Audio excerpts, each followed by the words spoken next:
Welcome to Dr. Creepin's dungeon. Caves, yes, they captivate our imagination with their mystery, natural beauty and scientific significance, and their historical connections. They offer a unique environment that sparks curiosity, provides an opportunity for exploration and discovery, as we shall see in tonight's collection of stories.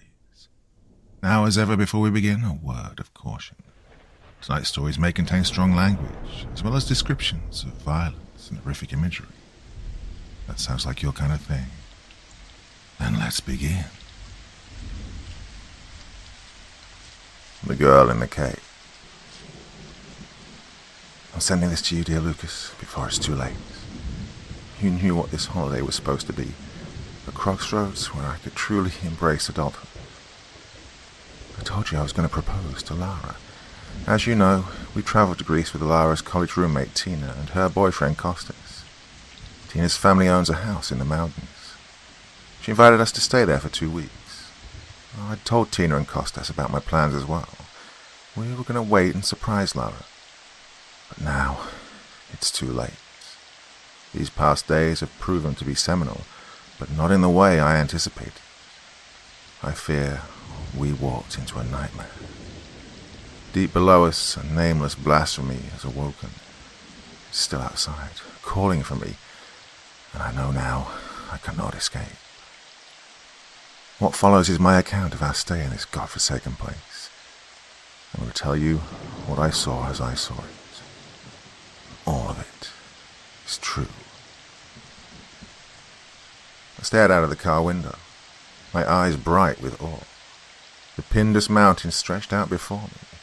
Its peaks rose in the distance, like they'd been kneaded together by a titan of old. Tina turned around in the passenger seat and sniggered as she saw my expression. "Oh, they call these mountains the spine of Greece for a reason," she said. "I bet they do," I answered absent-mindedly. Lara grabbed my hand and squeezed it gently. "Oh, I'm happy we finally get to do this," she said. I turned towards her and smiled. Lara's golden locks swayed around like molten gold. I leaned forward and kissed her. Me too. Tina beamed at us. "Oh, you'll deserve a break after finishing med school." Out of the corner of my eye, I saw Costas glance at me through the rearview mirror. He sighed. Yes, everyone is happy. Tina slapped him on the shoulder. "It's too early for you to sulk already." Costas sighed again. "Easy for you to say. You haven't been driving for hours." "I told you the house was in a remote area," Tina snapped. "I didn't think you meant this remote," Costas replied exasperatedly. "Well, I offered to drive," I interjected. Costas grinned.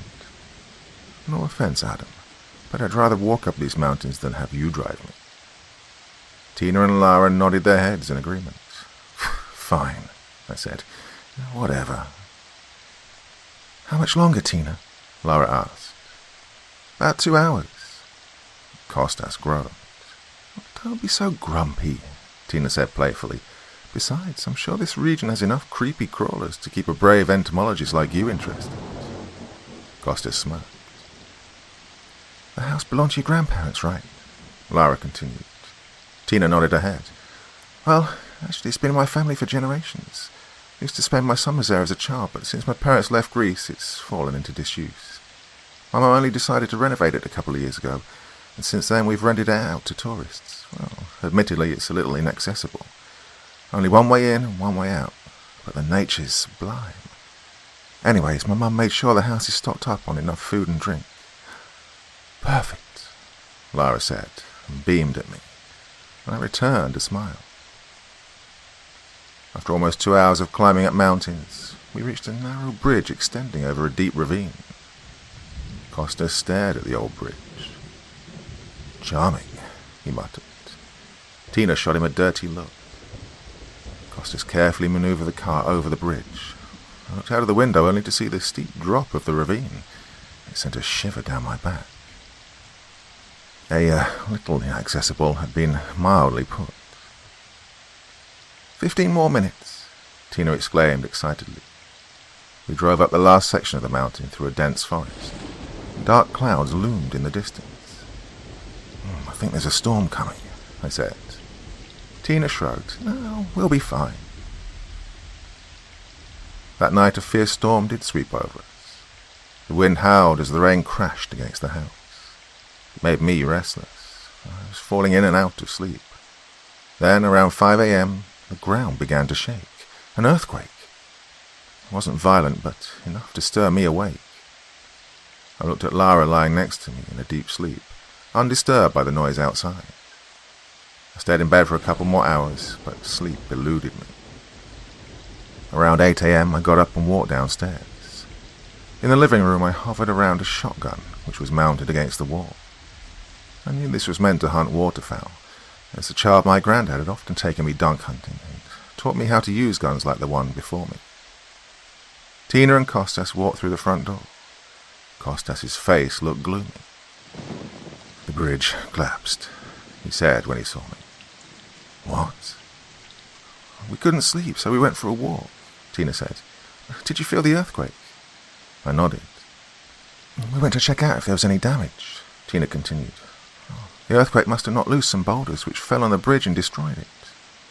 And, to make matters worse, Costas interrupted and held up his phone. The storm seems to have knocked out the telephone lines. I don't have a network anymore. I fished my phone out of my pocket and saw I had no connection either. So, we're stuck here. A knot formed in my stomach. Tina nodded. Well, for now we are, but don't worry, the phone networks regularly fail out here. It'll take a few days to repair. Then we can call the nearby town and let them know the bridge is broken. It's happened before. We have enough supplies to last us for weeks. Well, I felt myself ease up. She was right. We were planning on chilling at the house anyways, so essentially nothing had changed. Costas still looked sullen. But there is no internet. Tina turned towards him. It won't kill you, she said. Who knows, Costas replied. Why don't you and Adam go play outside? Tina added mockingly. Fine, Costas replied. He turned around, grabbed his rucksack from the couch, and dragged me outside with him. Come on, Adam. Let's go check the other side of the mountain. Maybe the earthquake shook loose something else. We strode through the thick forest. Trees stood huge and ancient. The forest held an untouched beauty. After a while, the forest began to thin out. In the distance, we saw a huge, rocky mountainside rise up before us. We walked out of the forest. The ground was littered with small rocks and bigger boulders. The earthquake had scarred the mountainside. A huge tear ran across the rock face before us. I took a seat on a boulder and drank some water as Costas followed the tear and disappeared around the corner. A few moments later, he called out my name. I hurried towards him. The tear in the wall's surface had exposed the entrance of a cave. His hands held a stone tablet. Look at that, he exclaimed excitedly, pointing at markings cut in the stone. I traced the carvings with my finger, extracting the moss and dirt which had accumulated over the years. The tablet looked old. Very old. Well, the language was foreign to me. Is that Greek? I asked. Costas shrugged. Maybe some ancient form. I stared at him. Aren't you supposed to be Greek? Costas looked at me with wounded pride. Bro, I grew up in Jersey. I sniggered and took a picture of the tablet. What are you doing? Oh, a good friend of mine, Lucas, studied ancient Greek literature. If it is ancient Greek, he'll be able to tell us. I sent the picture to Lucas only to receive an error message in return. Costas sighed. Guess you'll have to be patient until the network's back up. Costas had taken a couple of steps to the entrance of the cave. We should check it out, he said. What? Why? Costas beamed at me. Who knows what the ancient Greeks might have left in there? Don't you want to find out? I stared at the bottomless darkness within the cave. It didn't seem inviting. Come on, Costas encouraged me. Where's your sense of adventure? I sighed, knowing Costas would not be dissuaded. Fine, but not too long. Costas slapped my shoulder in excitement. We shuffled into the cave. The darkness absorbed us. Only a thin stroke of sunlight accompanied us in there, and soon I had to stop. The air was heavy and smelled foul, like it was rotting. My head began to spin. Costas pulled his shirt over his nose and indicated for me to do the same. "What is that smell?" I asked. Costas shrugged. "Volcanic fumes?" We shuffled a couple more meters into the cave, and then the sunlight stopped, abruptly, as if the light itself dared not venture further. "Are you sure this is a good idea?" I whispered. "I can't see anything." "Hang on," Costas replied, and I heard him rummage in his rucksack. He pushed a flashlight into my hands. "Here, use this. I still have an LED in there somewhere." I turned on the flashlight and watched the thin ray of light pierce through the surrounding gloom. Suddenly, everything before me seemed to glisten, like silver strands in the dark.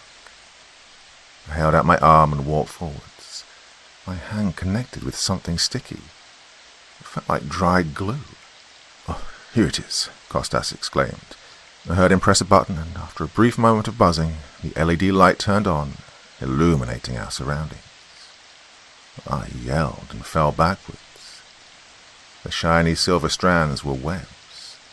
My hand was entangled by cobwebs. I stared around the cavern. It was massive. The LED light only illuminated a fraction of it, but what I saw made me shudder. A myriad of webs surrounded us, spreading forward like an endless silk labyrinth. The thick strands disappeared into the dark. It held a morbid beauty, and I felt my heartbeat rise. "Costas," I hissed, "we need to get out of here." "Chill out, bro. It's just webs." "Look at the size of them," I pleaded. "These webs must have been spun over generations," Costas said with a smile. He seemed completely enamored by our find. It must have been his professional curiosity. "Look at that." He whispered more to himself than to me. "Must be the first humans to set foot in here in hundreds of years. Maybe for a good reason." Costas waved away my worries, opting to walk to the nearest wall and inspect the web which clung to it. He touched the silk and held it between his fingers. "Amazing," he muttered. "These strands are unlike anything I've seen before. Maybe this cave is filled with unknown species." I shuffled towards him and grabbed his arm. "We should go." Costas rolled his eyes at my visible unease. 5 minutes, okay?" "Fine," I said, and left him alone. The air was making me feel drowsy. I wandered a couple of meters further into the cave. A thick strand of silk clung to the wall beside me and disappeared into the dark before me. Absent-mindedly, I plucked it like a guitar string. The strand vibrated as a soft twang resonated from the string. Soon it died out, and, well, I'd had enough. I turned around ready to make my way back to the entrance. "I'm going to wait for you outside," I called at Costas. And then I heard it. A soft twang resonated behind me. I spun around to see the strand of web gently vibrate up and down. My body froze. I could barely breathe as my eyes followed the strand further into the dark. My legs were shaking. My body wanted to bolt out of there. Grab Costas, drag him out of the cave, find the girls and take the first flight back out of here. And yet, I could not move. My mind would not allow it. And a strange feeling took hold of me, almost like a premonition of impending disaster, yet my curiosity had the better of me. I grabbed the strand and shuffled deeper into the dark. I was here now. I had to know what else was. The thick strand of silk in my hand slowly stopped vibrating as I shuffled deeper into the cave. The air became more foul with every step. I had difficulty breathing, and the light of my flashlight emitted a pathetic beam into the encroaching darkness. I turned around and saw a faint dimple of light where I knew Costas was standing. Although I couldn't have gone more than 30 meters, he already seemed unnaturally far away. The light from his LED lamp appeared to be swallowed up completely. My flashlight began to flicker, and then it went out. "Oh, come on," I pleaded as I smacked the flashlight with my hands. It emitted a faint buzzing before reverting into stillness. The darkness engulfed me. I felt it weigh me down. I began to panic. "Shit," I muttered repeatedly as I slapped my flashlight harder. Suddenly, the flashlight emitted a beam of light, stronger than before. It pierced the veiled darkness, illuminating what lay before me.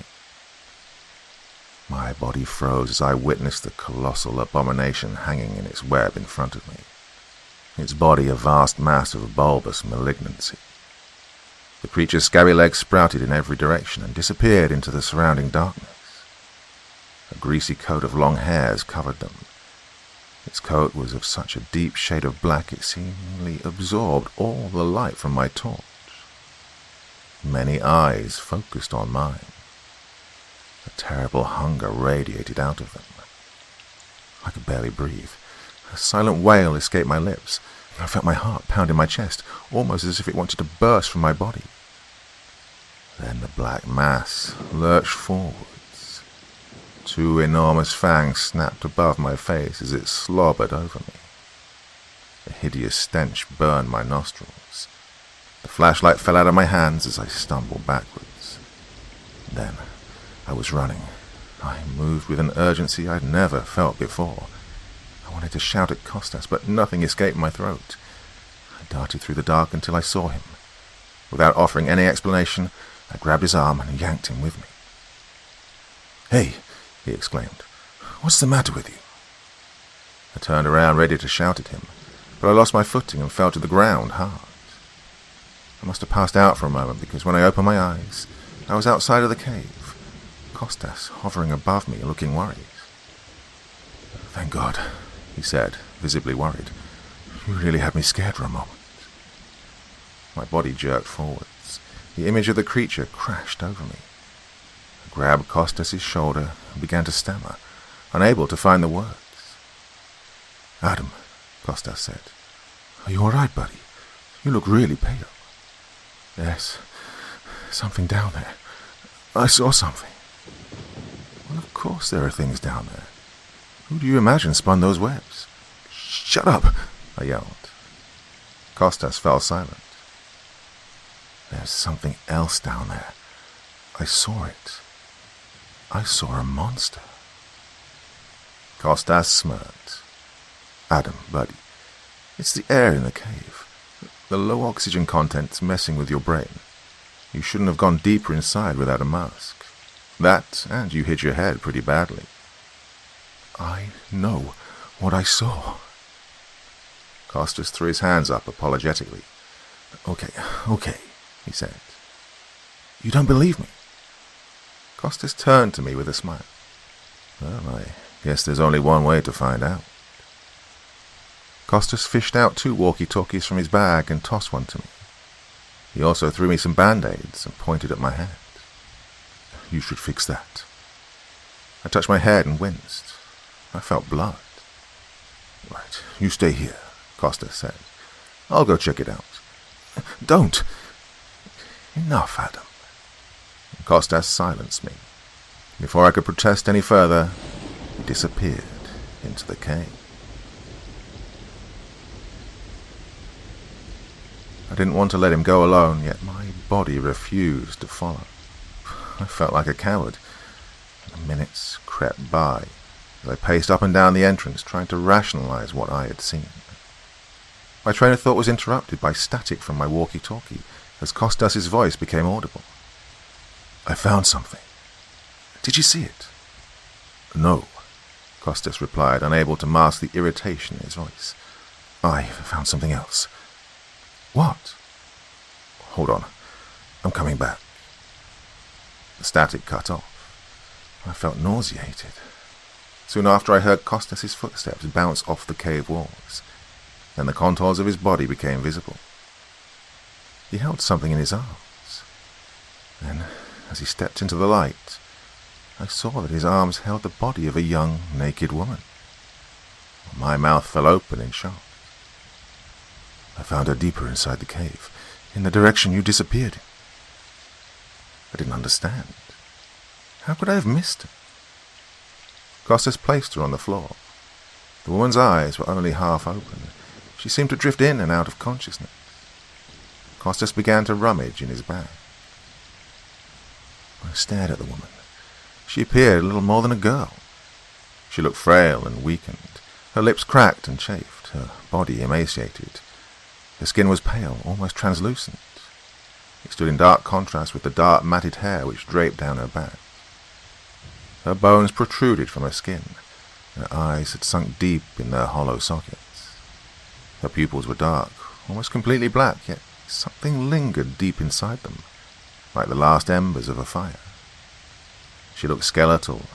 An odor of decay clung to her. "There we go," Costas said gently, as he wrapped an emergency blanket around the girl. Then he picked her up, and we set off towards the house. As we walked through the forest, I felt a deep sense of pity for the girl. Who knows what horrors she'd witnessed? Well, I also felt ashamed that I'd missed her. If Costas hadn't gone back into the cave, the young girl would have died due to my negligence. I shuddered at the thought of her trapped in the cave with that thing, and I promised myself I wouldn't be paralyzed by fear again. Tina and Lara took care of her when we returned. They bathed the girl and, after giving her a thorough examination, put her to bed in the guest room. I was pacing around the living room while Costas sat on the sofa. After a while, he clicked his tongue. "Would you stop?" he snapped. I shot him an angry look. "Is this still about what you think you saw in the cave?" "I know what I saw in the cave," I answered defensively. Costas sighed. "Monsters don't exist, Adam." I was about to argue with him when the door to the guest room opened and Tina and Lara walked out. Lara grabbed my hand and squeezed it. "Poor girl," she mumbled. "Her body's completely malnourished. God knows how long she was trapped in there." "Has she spoken yet?" Costas asked. Tina shook her head. "I don't think she can. Whatever happened in that cave scarred her psyche. She must have experienced a terrible trauma. I can't be sure, but she might have a form of selective mutism. We'll take her to hospital once help arrives." I looked at Costas. He seemed deep in thought. Then he threw up his arms in the air, defeated. "Fine. Tell them." Lara furrowed her brow. "Tell us what?" I scratched the back of my head. "Well, I saw something in the cave." "What?" Tina asked. I told them. A heavy silence hung in the room after I'd finished. "That's not possible," Tina finally said, breaking the silence. "That's what I said," Costas muttered. I looked at Lara, hoping she'd believe me, but I immediately saw that she didn't. Lara squeezed my hand again. "Maybe the air played tricks on you, babe. Your flashlight could have reflected off some stalactites." Tina pointed at the bandaged gash on my head. "And you hit your head." I was getting angry now. "What about the webs?" Costas jumped up from the couch. "I told you, the webs accumulated over generations." I looked at all three of them, doubt clearly displayed on their faces. "Fine," I said, as I got up and walked towards the guest room, slamming the door behind me. The girl sat up in the bed. She looked frightened, like a deer caught in headlights. Now that she'd been bathed, I saw just how young she was. She couldn't have been older than 18. There was something about her that I just couldn't place. An air of sadness clung to the girl, as if she'd experienced more tragedy than her age should allow. Yet the same latent intensity I'd seen earlier still burned deep inside her sunken eyes. "Hello," I said sheepishly. "I'm Adam." The girl cocked her head to the side. The movement appeared to put a strain on her body as she winced. I pointed at myself. "Adam," I said. "Adam." Then I pointed at her. "Who are you?" The girl stared at me. Then she opened her mouth, but to no avail. She abruptly closed it as tears formed in her eyes. I sat down next to her. "Don't worry, we'll figure it out." The girl grabbed my hand. Her grip was surprisingly strong.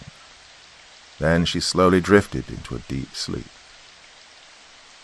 The night slowly crept in as the day passed without further incident. We'd decided one of us should sleep on the couch in the guest room to watch over the girl. Costas offered to take the first night. Around 4 a.m. I suddenly awoke, feeling disoriented. I thought I'd heard movement on the roof, but it must have been a dream as everything was quiet. I gazed at Lara. Her long, blonde locks draped around her face as her mouth hung slightly open. I smiled. All of a sudden, a piercing scream tore through the night. Lara and I shot out of the bed. That was Tina. We ran out of the room and down the stairs. Tina stood alone in the guest room. She was violently shaking. Tears rolled down her face. Her eyes stood wide in terror. She almost looked demented. Lara rushed over to her. "What happened?" Tina muttered something uncomprehendingly and slowly pointed a shaking finger towards the window. Lara moved forwards and peered out of the window, and her body froze. I hesitantly moved beside her, afraid of the inevitable. The moon was full. It cast a veil of white light which shone brightest at the edge of the forest. That's where I saw it, a colossal mass of darkness crawling towards the trees. The creature was difficult to make out. As it slithered closer to the tree line, a stroke of moonlight hit it. Lara gasped beside me. I thought she was going to faint. The creature was only momentarily lit up, yet it scared her beyond anything she had ever seen. The moonlight also illuminated something else. The creature dragged something behind it. It looked like a sack of spun silver. I recognized the same webbed silk that I'd seen in the cave. The sack bounced off the ground. I watched it tear. The upper half of an arm dangled out. I felt sick. The creature must have sensed it was being observed, because before it disappeared beyond the trees, it turned round. The same cluster of eyes I'd seen earlier focused on me. I felt an insatiable hunger emanate from them. Involuntarily, I stumbled backwards. The creature snapped its massive fangs and disappeared into the night. We stood motionless. Then I felt myself snap back to the room. I looked at Lara. All color had drained from her face. She looked frozen in time. "I'm going after it." Tears began to roll down her cheeks. "Please, don't." I wiped away her tears and kissed her forehead. That thing took Costas and the girl. I need to find them. You take care of Tina. Before she could protest, I darted out of the room, grabbing the shotgun from the wall and a flashlight from the table on my way out. The night was dreary. Cold air stung my face as I sprinted towards the tree line. Tracks littered the ground around me. Large holes stained the earth to my left and right, where the thing's legs had hit the ground. The distance between both sets of tracks must have been around 6 or 7 meters. The trail of its sack was clearly visible between the tracks. I sprinted along them. The air was foul and heavy. A putrid smell hit my nostrils. As I darted through the forest, my mind was still trying to comprehend what I'd seen. What had we discovered in the deep? The air seemed to thicken the closer I got to the cave. It felt unnaturally dense. My movements became slow, and then I saw the cave's entrance and the darkness which lingered inside. My feet skidded to a halt. I wanted to leave, to run away and never look back, but I couldn't. Every fiber of my body screamed in protest as I forced myself to advance. I raised my shotgun as I slowly shuffled forward into the cave. "Costas," I hissed, my voice barely audible. I took a couple of breaths. "Costas," I repeated, louder. My voice bounced through the cavern. I turned on my flashlights. A beam of light gingerly cut through the shadows. I watched the light frantically move around the cavern before realizing I was the one aimlessly turning around. So I forced myself to stand still. All I could hear was my own laborious breathing. The sound of falling rocks echoed behind me. I spun around only to see a gigantic, hairy leg disappear into the darkness. I almost fell back, but managed to steady myself and raise my gun, but all my flashlight illuminated were cobwebs and rocks. "Costas!" I yelled, more forcefully, but to no avail. Sweat poured down my face and teared my eyes. "Please, please answer," I pleaded. My voice disappeared into the darkness. I began to shuffle back to the entrance of the cave. My head was spinning, the air was too thick, my body was quickly fatiguing. More falling stones. I turned towards the sound to find the girl staring at me. Mere shreds hung where her clothes had been. "Oh, thank God," I said, and rushed to her. I draped my jacket over her. She looked at me with big eyes full of fear. Her mouth opened in a silent scream as she pointed a bony finger behind me. I turned around. There it stood before me, an enormous bloated mass of dark. The creature unveiled itself before me. A scabby, hairy leg sprouted from its abdomen and disappeared into the surrounding shadows. Its head loomed towards me. Its fangs clicked as it crawled closer. I raised my shotgun, yet for the briefest of moments I hesitated to pull the trigger. There was something in the creature's eyes. The insatiable hunger they'd radiated earlier seemed to have dissipated and was replaced with something else. For a moment, as our eyes met, all I saw was fear. It seemed different from before, less malign. Its fangs snapped once more as it tentatively crawled further towards me. Then its many eyes registered the girl behind me. The creature shrieked and bared its fangs, snapping them as it lunged towards us. I leveled my shotgun just in time to get off a shot. The scatter hit the creature, and it fell back in shrieks of pain. Its eyes stared at me, almost as if in shock.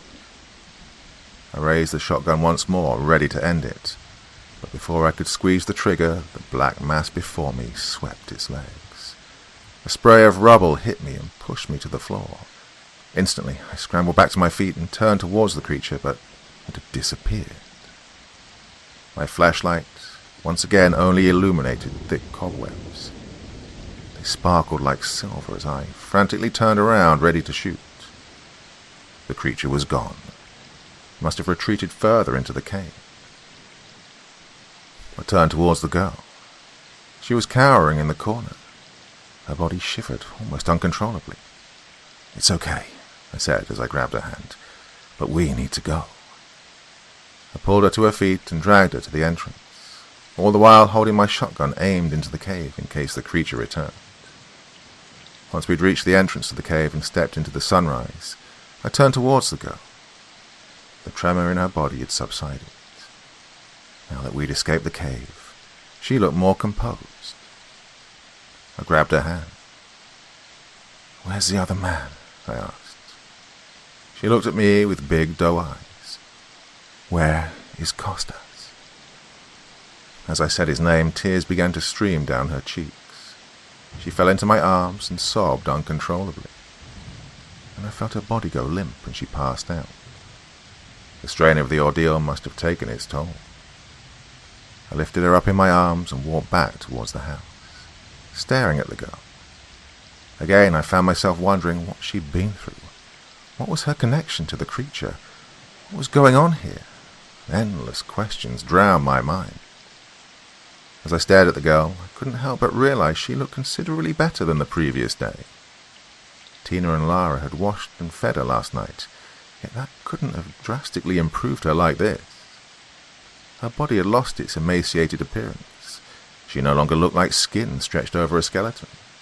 Colour had returned to her cheeks, almost as if she was healthier. It perplexed me. Could that have been from one day of care? My train of thought was abruptly interrupted as I caught sight of the house before us. What was I going to tell Tina? As I walked through the door, Lara flew into my arms, almost crushing the girl. "Oh, thank goodness," she whispered. Lara let go of me and stepped back. She looked at the girl in my arms, and then I followed her gaze out of the door. "Costas?" I slowly shook my head. Tears began to roll down her cheeks as she gently brushed my face. It took Lara a while to compose herself. I'd laid the girl down on the sofa. I told Lara I'd go talk to Tina, but she insisted on doing it herself. "You go and eat something," Lara had said. Although I wasn't hungry, I was too exhausted to argue. I walked to the kitchen and forced myself to make a sandwich. As I grabbed the bread, I heard a piercing wail come from Tina's room. It filled the house. The sound churned my stomach. My hands began to shake. I briefly allowed my mind to drift back to the cave. I saw the creature before me. I couldn't help but wonder what terrible fate had befallen Costas. Horrific visions of him and the creature flashed before my eyes. I dropped the plate in my hands and watched it as it fell to the floor and broke into pieces. It almost felt like slow motion. I dropped to my knees and began picking up the pieces. Then I started crying. Tears streamed down my face, blurring my vision. An uncontrollable helplessness spread through my body. I couldn't stop. I sat on the floor for a couple of minutes, unable to do anything else but cry. I felt terrible for not being able to save my friend. I felt disgusted by my own fear, but most of all I felt terrified of what was to come. We still had to survive until we could call for help. I was losing hope fast. That thing had drained my spirit. I took some deep breaths and forced myself to get to my feet. No, I thought as I wiped the tears from my eyes. I couldn't allow myself to give in to despair. I had to be strong, if not for myself, then for Lara. I couldn't let anything happen to the woman I loved. I walked back into the living room. Lara sat in a chair, absent-mindedly staring at the girl lying on the sofa. She jumped when I placed my hand on her shoulder. "How's Tina?" Lara shrugged. "Oh, I gave her something to calm her nerves, and a sleeping pill from her bottle." I sighed and sat down beside her. The minutes slowly crept by in silence. "What was that thing?" Lara finally said. I shook my head. "I don't know." Lara turned towards me. The colour had still not returned to her face. The lines around her eyes and mouth had tightened. The mere sight of that creature had aged her. "And who is she?" Lara whispered, indicating the girl. "If the cave only became accessible after the earthquake, how did she get in there? And how did she survive being in there with that thing?" "I don't know," I repeated. The truth is, I'd been pondering those exact questions since we'd found the girl. Something was wrong here. I knew I was missing something.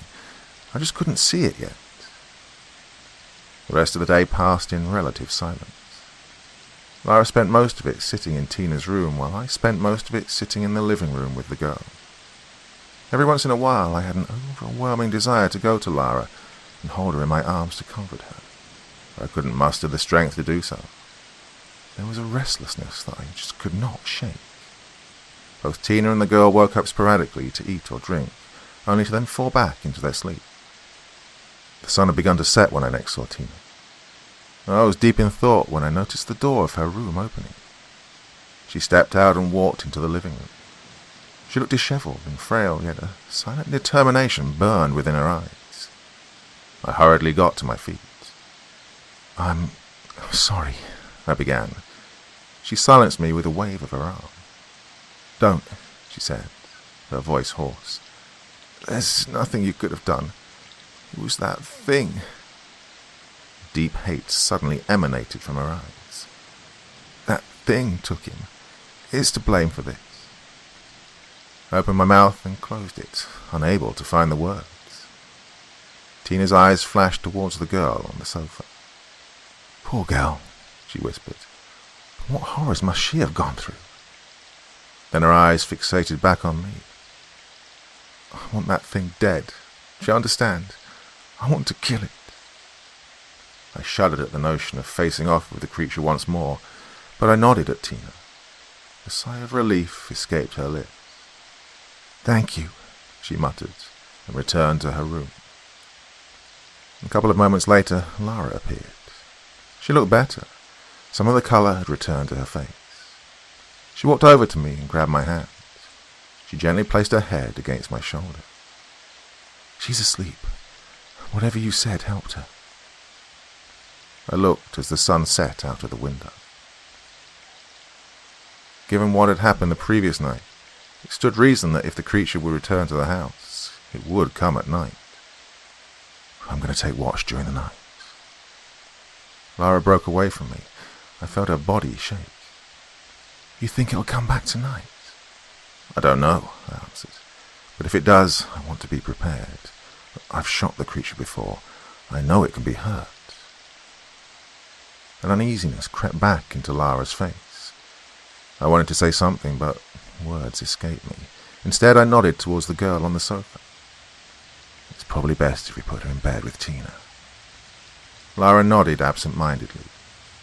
I want you to stay in the room with them. Lock the door and don't come out. Before Lara could protest, I lifted the girl off the couch and walked into Tina's room, carefully placing the girl on the bed beside her. Lara drifted into the room behind me. I kissed her again. Don't worry, we'll be fine, I said, and gave her a weak smile. Lara did not reply, opting to slump back into the chair next to the bed. I walked out of the room, swung the shotgun over my shoulder, and stalked into the increment darkness. The night was warm, the sky clear. I stared as the mountains stretched out before me, their beauty now tainted. I could not help but wonder what other secrets they held, and the thought disheartened me. I positioned myself on the steps of the porch and screened the forest ahead of me. I sat, bathing in starlight, as the hours slowly drifted by. My brain was on autopilot. I felt like an observer outside of my own body. My eyelids grew heavy. The front door suddenly slammed shut. I spun around to find Lara standing before me. I've come to relieve you, she said. I'm not tired, I lied, while stifling a yawn. Lara sat down next to me. We sat in silence for a while. I checked my watch. It was 4:30 a.m. The sun would rise soon. Apparently the creature would not be showing itself after all. You need sleep, Adam. I'm fine. Just sit with me for a while. Lara's expression turned pensive. What is it? I asked. Lara shrugged. Something's bothering me about the girl. I can't shake the feeling she's involved in this somehow. Involved in this? Lara turned to face me. You must have thought about that as well. It doesn't make sense. So far, whenever that thing shows itself, she's always involved somehow. I know, I mumbled. I think she knows more than she's letting on. I think she has a part to play in all of this. I nodded, stifling yet another yawn. Go sleep, Lara said in a tone which allowed no argument. If you exhaust yourself, you won't be of use to anyone. Maybe Lara's right, I thought to myself. My body and mind were fatigued. I needed rest. I handed Lara the gun. As she took it, I held on to her arm. If you see anything, even if you aren't sure, shoot and run back into the house. Yes. I held on to her arm. Promise me. I promise. Then the front door banged shut again. We turned around to see the girl gazing at us. Her eyes stood alert as they shot from Lara to me and back again. She hugged herself. She stood in the morning air. "You shouldn't be out here," I said as I motioned her to go back inside. She shook her head and grunted, running past me towards Lara. Lara shuffled backwards, her face reluctant. The girl looked at her pleadingly with her doe-like eyes and gently took her hand. I saw Lara's hesitation disappear like snow in the sun. I wanted to protest, but Lara shushed me. "It's okay. I could use a little company." I was too exhausted to argue. I needed to sleep. "Okay," I muttered. "Be careful." "Rest," Lara soothed and grabbed the girl's hand. I watched them sit down on the porch stairs. The girl placed her head on Lara's shoulder, burying her face in her golden locks. I walked through the front door contemplating whether I would eat something, but I was simply too tired. I dropped myself on the sofa and fell into a deep, dreamless sleep. My eyes suddenly ripped open and I began to cough. Sunlight poured through the windows. I jumped to my feet, panic instantly taking a hold of me. The air hung heavy. It smelled putrid and foul. Only one thought shot through my mind. Lara. I sprang to my feet and ran outside. My head began to spin. The shotgun lay lazily in the grass before the porch. There was no sign of Lara. I coughed. The air seemed void of any oxygen. Tears streamed down my face. I ran towards the gun. Out of the corner of my eye, I saw a myriad of punctures in the ground. Fresh tracks. My heart went into overdrive. I fell onto my knees and vomited. "Lara!" I yelled. "Lara!" It was to no avail. Only then did I think about Tina and the girl. I ran back into the house just in time to see Tina storm out of her room, the girl at her heels. Tina saw my tear-stained face, and she knew. "No," she cried. The girl took her hand and looked at me. There was something in her eyes I couldn't quite place, but I had no time to think about it. "Stay here," I yelled, and stormed out of the house. I grabbed the shotgun and sprinted down the field and into the forest. I had to find Lara. I had to save her. "This is your fault. You left her alone. You should have been there with her. You should have protected her." I could hardly breathe as a pit formed in my stomach, guilt crashing over me. After what seemed like a lifetime, I reached the cave. Without thought, I stormed inside. "Lara!" I yelled over and over as I ventured further into the darkness. I frantically spun around, trying to illuminate as much of the cave as I could. A desperate hope took hold of me. I'd found the girl here last time. I could find Lara. I'd gone deeper into the cave than the previous times, and I could barely breathe. The air felt so putrid, it made me heave. I pulled my t-shirt tighter over my face, hoping it would alleviate the smell. It didn't. I stopped. Couldn't go any further. My legs started shaking. My body protested. I knew that if I went deeper into the dark, I would not return. The light of my flashlight began to flicker, and then it went out. Instantly I was swallowed by my shadows. A chill crept up my spine as I peered around the darkness. In the distance I could make out the faintest of glimmers. I knew that was where the entrance of the cave was. I began slowly to shuffle towards it. The light became brighter. I could see the entrance. Now that the flashlight had given up life, I couldn't muster the courage to call for Lara anymore. Suddenly I felt vulnerable. A faint echo of falling stones emanated from behind me. I spun around, lifting the shotgun to my shoulder, sweat pouring down my face. I wiped it from my brow. I could barely breathe. I peered into the darkness, yet there was nothing I could see. The rumbling of falling rocks rose from the deep. I stopped moving completely. "Lara," I said, my voice barely audible. The echo of falling rocks vanished as quickly as it had arisen. I stood in silence, too scared to move, almost too scared to breathe. The seconds ticked by, and a deafening silence returned to the cave. There was nothing there. My heartbeat began to stabilize. I sighed and wiped the sweat from my brow. I realized I was on a fool's errand. I would not find Lara in this cave. She was gone. I turned back towards the entrance. A cry escaped my lips. A cluster of eyes hung in the web above me.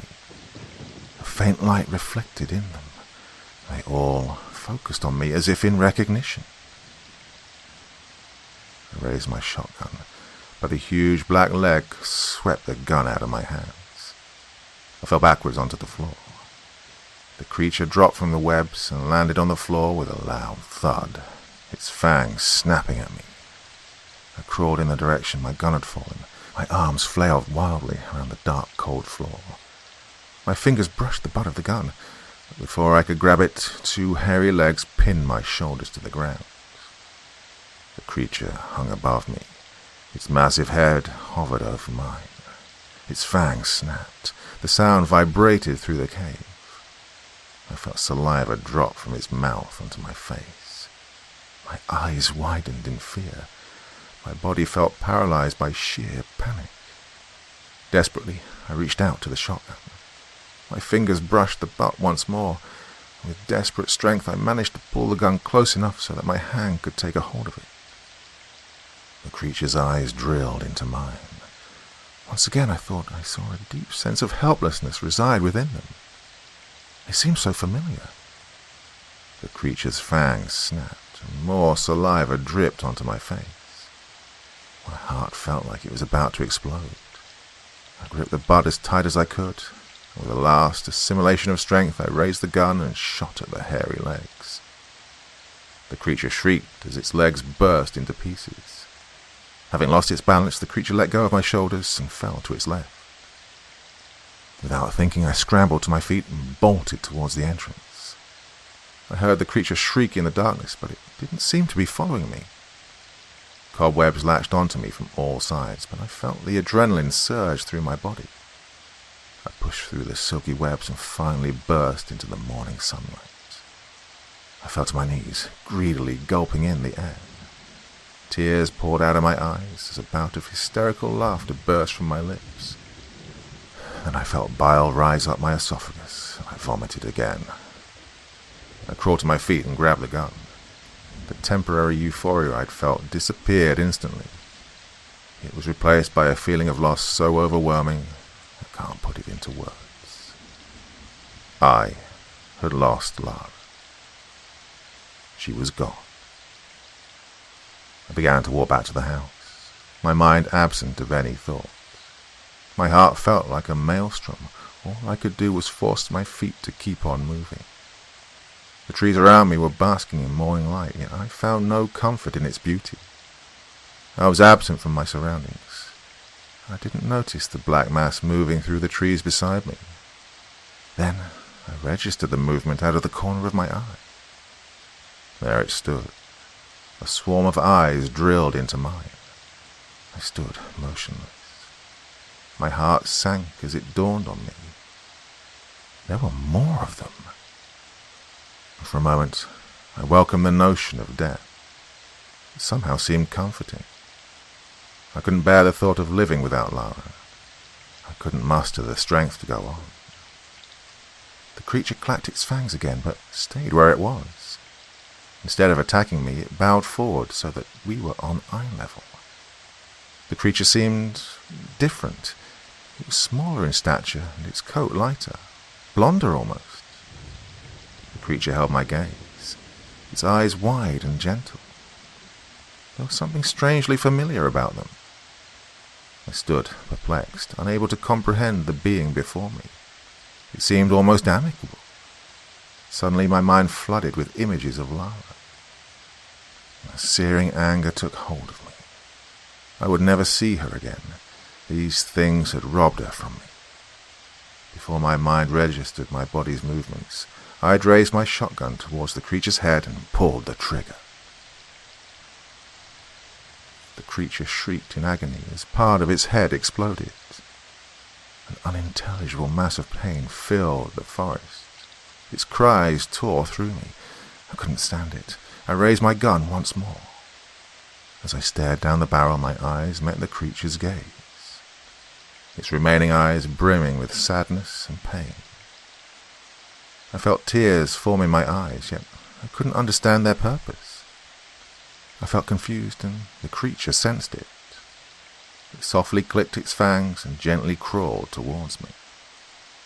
"Don't," I pleaded suddenly, unable to pull the trigger. "Don't," I repeated through tears. The creature stopped. Its remaining eyes glistened as if wet. A thick viscous liquid oozed from its wound, and then with one last shriek it turned around and stormed away from me. I clutched the tree beside me, drained of all energy as I watched it disappear. I forced myself to continue through the forest. I had to get back to Tina, to the girl. It was only us now. I couldn't fail them as well. Waves of pain shot through my legs as I forced them to move. Soon enough, I caught sight of the house. The reflecting sunlight made the window sparkle. It looked idyllic, though the thought soured in my mouth. I pulled out my phone, but still no signal. It was hopeless. Tina and the girl stood on the porch as I approached. The girl ran towards me and threw her arms around me. I was taken aback by her strength. I felt like I was being crushed. Then she let go and looked into my face. She opened her mouth and closed it again. I looked away, unable to meet her gaze. Tina grabbed my hand and ushered me inside. She sat me down at the table, put a plate of food before me. I saw her lips moving, but I didn't hear her words. "Adam," I heard her say, her voice far away. "Adam," she repeated and grabbed my shoulder. I slowly looked at her. "We need to get out of here." "We can't," I whispered. "Not until we can call for help." Oh, Tina threw up her arms. "We can go ourselves. Take the girl and walk." "Walk where?" I interrupted. "The bridge is broken. We'd have to climb down the ravine without any gear. It'd be suicide." "So we do nothing," Tina snapped. I looked at her, and my anger flared. "What would you have me do?" Tina stood up and began pacing up and down the kitchen. "Those things are coming for us, Adam. They took Costas, they took Lara. Which one of us is next, eh? They're picking us off one by one, and your plan is to sit here and do nothing?" "There's nothing I can do," I yelled. "We're stuck on this fucking mountain. Let's not forget it was your idea to come here. This is your house." My words cut Tina deeply. I could see her struggle to hold back her tears, and I instantly regretted my outburst. I sighed and fell back into my chair. "I'm sorry," I muttered. "I don't blame you for any of this. It's not your fault." Tina faced me.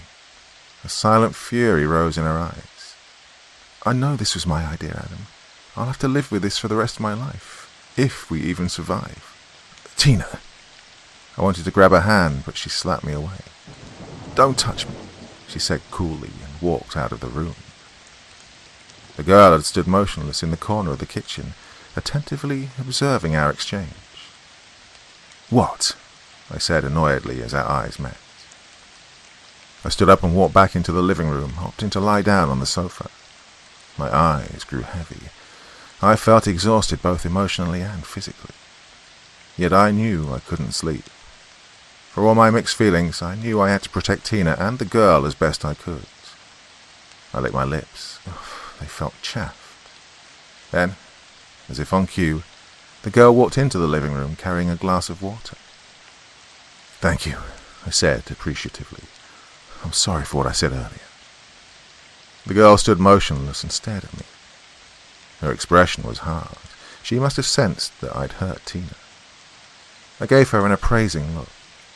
Her appearance had further improved since I'd left her with Lara the previous night. More colour had returned to her cheeks, and her bones no longer stuck out against her skin.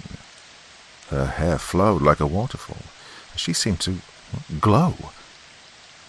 The girl motioned towards the glass of water I was awkwardly holding. I gulped down the glass in one go. The girl cocked her head to the side ever so gently, yet the motion unnerved me. I stood up. My legs felt like jelly. I stumbled forward and fell to my knees. The girl took some steps back, all the while staring at me with a completely blank expression. Whatever innocence she'd displayed disappeared. As I fell to the ground, I saw the girl was holding Tina's bottle of sleeping pills in her hands. What have you done? I slurred as I fell forward. My eyelids slowly closed, and the last thing I saw was the girl's impassive face as she looked at me. Something dark danced in her eyes. My mind drifted in and out of consciousness. Bright lights danced before my eyes. I felt like I was floating, like I was embraced. I felt comfortable. The world was finally at peace. Then my eyes burst open and I felt like a baby torn from its mother's womb. I was confronted with reality. I panted loudly as I sat up on the floor. My head spun. It was still sunny outside, yet the air felt dense and dreary. The faint smell of rot still lingered in the house. I massaged my temples, hoping to push away the drowsiness. I crawled to my feet. "Tina," I muttered through dry lips. There was no answer. "Tina!" I yelled louder and shuffled to her room. It was empty. I knew it would be. There was nobody in the house. I was alone. I thought about the girl. God, why had she drugged me? I stumbled towards the kitchen and gulped down 2 glasses of water and splashed some in my face. It made me feel better. I was awake. I walked back to the living room and sat on the sofa, pondering everything that had occurred. What am I missing? I was surprised by my own calmness. I could only explain it as a stage past desperation and despair. I think, in my heart, I'd begun to realize what fate had in store for me. I'd lost my friends. I had lost the girl who I would have married. If I was to disappear next, then so be it. But I felt determined. I would put up a fight. An idea crystallized in my mind. I went to the cellar and dragged up 2 small barrels of gasoline. I checked my watch. It was early evening. It would still be a while before the sun went down. I swung the shotgun over my shoulder and began to drag the first barrel outside. Oof, it was slow work. I was drenched in sweat when I reached the entrance of the cave. After I carefully set down the first barrel next to the entrance, I peered inside and listened. It was quiet, peaceful almost. I forced myself to run back to the house and began to drag the second barrel to the cave. The sun sat low in the sky as I reached the cave once more. I could barely feel my arms, and my body ached all over. The incumbent sunset made the cave look sinister. I had to hurry. I wanted to get this done while the sun was still out. The thought of being stuck outside in the dark made me restless. I peered into the cave once more. There was nothing. All I could hear were pockets of air quietly hissing in the deep. The putrid smell of the cave seemed fainter, or maybe I'd just gotten used to it. I dragged in the first barrel and pulled it to the wall where the thick cobwebs began. I doused the webs in as much gasoline as I could until the barrel ran out. The combined smell of gasoline and rotting air made me gag. I hurried outside and grabbed the other barrel, dousing the cobwebs on the other side of the cave wall as well. Suddenly the noise of falling rocks resonated from deeper inside the cave. They were coming. I knew it. I tipped over the barrel and kicked it down into the cave. The metal bounced off the stone with deafening noise. I heard shrieks rise up from the dark. Frantically, I sprinted back to the entrance, where I'd poured a trail of gasoline. I got the lighter out of my pocket, but it fell to the ground. I panicked. I snatched it from the ground and tried to light up the lighter with my clammy hands. A handful of sparks burst out at the end, but no fire. In the dark, I saw the outline of humongous bodies approaching. A dozen eyes peered at me. Panic took over. I desperately tried to get the lighter to work. They were visible now. Crawling towards me from the dark 2 creatures, their fat bodies dragging over the floor. One was slightly bigger than the other, and both were snapping their fangs. My vision began to blur. The lighter hissed, and a flame appeared. I threw the light into the puddle of gasoline just as the creature's hairy legs shot at me out of the dark.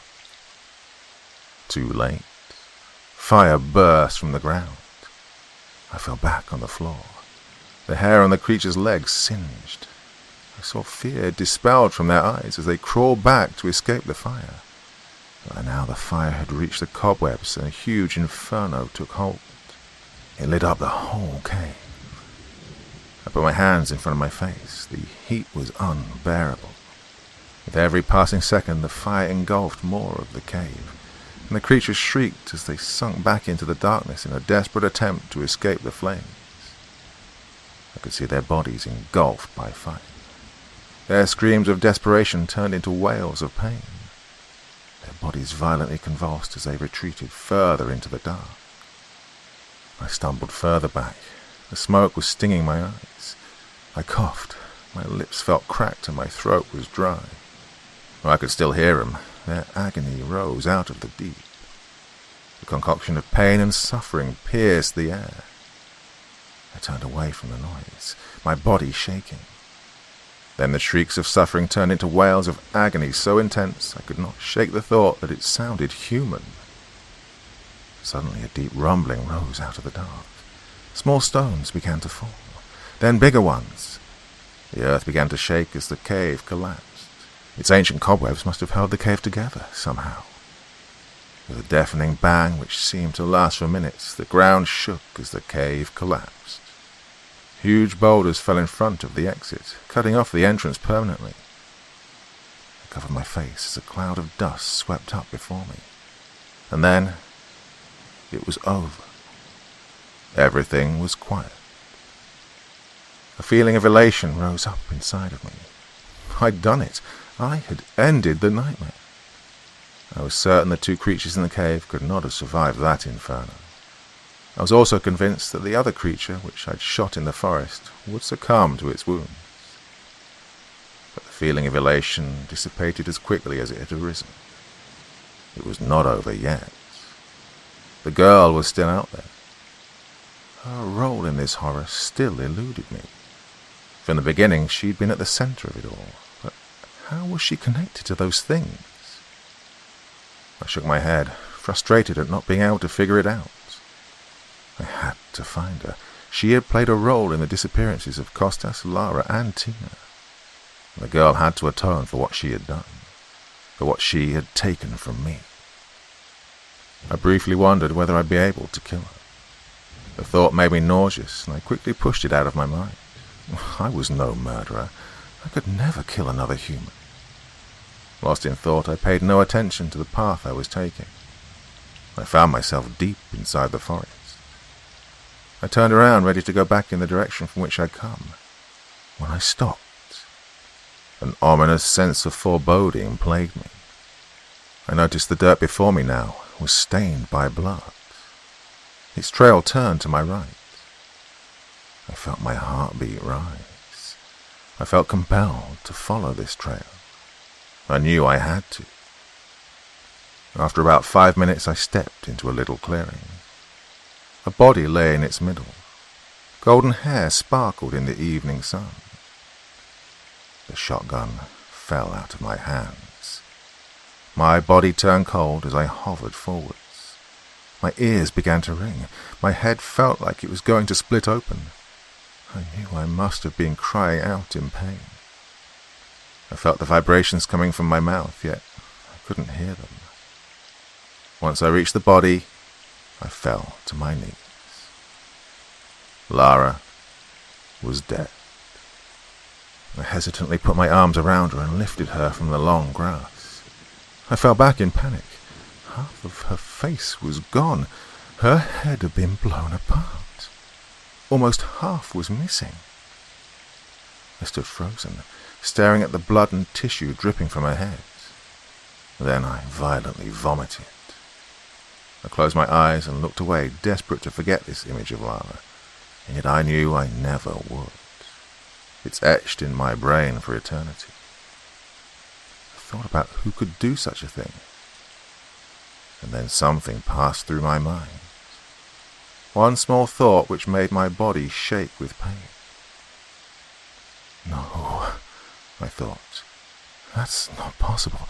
That can't be possible. I felt like I was falling into a void. A cold sense of dread spread through my veins like ice. No, no, no, no, no. I pressed my hands against my ears as if to push the thought from my mind. Something broke inside of me. It can't be real. I felt my pocket vibrate. My phone began to beep. The network towers must have been restored. I fished my phone from my pocket and stared at the text. It was from you, Lucas. I glossed over the message, my eyes fixed on the last 3 lines. It was a translation of the stone. That felt almost like a lifetime ago. My eyes reread the message. Here lies Arachne, cursed by the gods, mother of spiders. Everything fell into place. I thought about the 2 creatures in the cave, the one I'd shot in the forest. I realized part of me had known. Part of me must have known all along. The tears stopped streaming down my face. My body stopped shaking and numbness took hold. I felt nothing. In that moment the void which had been stirring inside of me took over. All I could think about was the girl. I rose from the floor and walked out of the clearing. I didn't look back. I couldn't stand the sight of Lara any more. Before I knew it, I was sprinting. My body felt like I was an autopilot. My mind was empty. I felt neither pain nor sadness. My heart was broken, my emotions spent. I reached the house. She stood there, waiting for me, her dress slowly waving in the wind. Her appearance still pale, but no longer skeletal. She seemed vibrant with life and newfound health. And yet the girl had changed. Her eyes betrayed her. Now that she'd left all pretense behind, I saw a wild fury burn in them. I know who you are, I yelled. She cocked her head to the side. Arachne. The girl stared at me, her expression unchanged. I realized I'd forgotten my shotgun in the clearing. It didn't matter. I'd kill her with my bare hands if I had to. The girl made no attempt to move as I wrapped my hands around her throat and slammed her against the door. Die, I spat as I choked her. Her lips turned into a smile. The girl observed me like a hunter would its prey. It unnerved me. Her hands grabbed hold of mine. She slowly pulled my fingers loose. I could not match her strength. Desperately, I reached for her face. Suddenly her head shot forward and sharp teeth sank into my arm. I yelled as a burning sensation spread through my limbs. The girl let go of me and stepped back as I crumbled to the floor. I felt drained. I barely found the energy to breathe. I stared at the bite marks on my arm. The pain was unbearable. The veins in my arm bulged. I saw something black spread through them. I focused on the girl. She was licking her lips, her eyes bulging with a sense of euphoria, as if drugged. Her cheeks flushed red, and she looked revitalized. Her eyes found mine. She slowly backed off the porch and onto the grass. Suddenly she stopped and got on all fours, her eyes fixated on mine. There was something hypnotic about them. I couldn't look away. The air around us began to vibrate. I felt it being sucked in towards her. Suddenly she began to convulse. Her limbs snapped in grotesque angles. She bent forwards as her spine curved upwards. A piercing shriek escaped her throat as her dress tore, exposing her bulging body. Mere seconds had passed, and yet I could have sworn I heard every bone in her body break. The skin around her bones burst apart and fell to the ground in shreds as a coat of black mass poured out of her. Suddenly, her limbs retracted, disappearing within the malignant abyss of darkness oozing from her body. Her head snapped back, rapidly increasing in size as her eyes rolled back in their sockets. A myriad of slits ruptured around her face. The girl had completely disappeared in a maelstrom of shadows. It clung around her like a dark cocoon. Abruptly, the darkness tore open. A wave of putrid air crashed over me. It smelled foul and rotten. Massive, scabby legs sprouted from the darkness, planting themselves onto the floor. The dark body of bloated corpulence fell onto the earth with a heavy thud. A monstrous, hairy head arose out of the dark. Two massive fangs snapped, slobbering all over me. Only madness could justify the creature before me. Witnessing her transformation had left me on the brink. I felt my eyes bulge out of their sockets. It was a nightmare, and to see it meant death. I felt an all-encompassing horror. An apocalyptic fear festered within my heart as I stared into the creature's face. His gluttonous eyes radiated an insatiable hunger I knew would never be quenched. The girl before me was nameless no more. Arachne had revealed her true form. The bulbous monstrosity sat before me in a half-crouch, as if she was waiting to pounce. A soft clicking escaped her mouth. In one last wave of desperation, I crawled through the front door and slammed it shut. I grabbed Lara's medical bag and poured out its contents beside me. My hands found the adrenaline pen, and I injected it straight into my heart, hoping it would buy me more time to finish my account. And so, we've returned to the present. I've dictated this message to you, my dear Lucas, in the hope that it finds its way to you. I've lost feeling in all my limbs. I can feel the poison course through my veins as it slowly consumes the rest of me. The pain is unbearable. Even my voice is fading. I'll muster what strength I have left to send this message to you. The creature's still outside. I can see it outside of the window. She's waiting. Her shrill cries, once so frightening, now soothe me. She knows I will eventually crawl to her. Do not come looking for me. My body will soon be gone. I'm part of her now. Oh, she calls to me. I hear Arachne's song. Like a siren, she beckons me to her ruinous shore.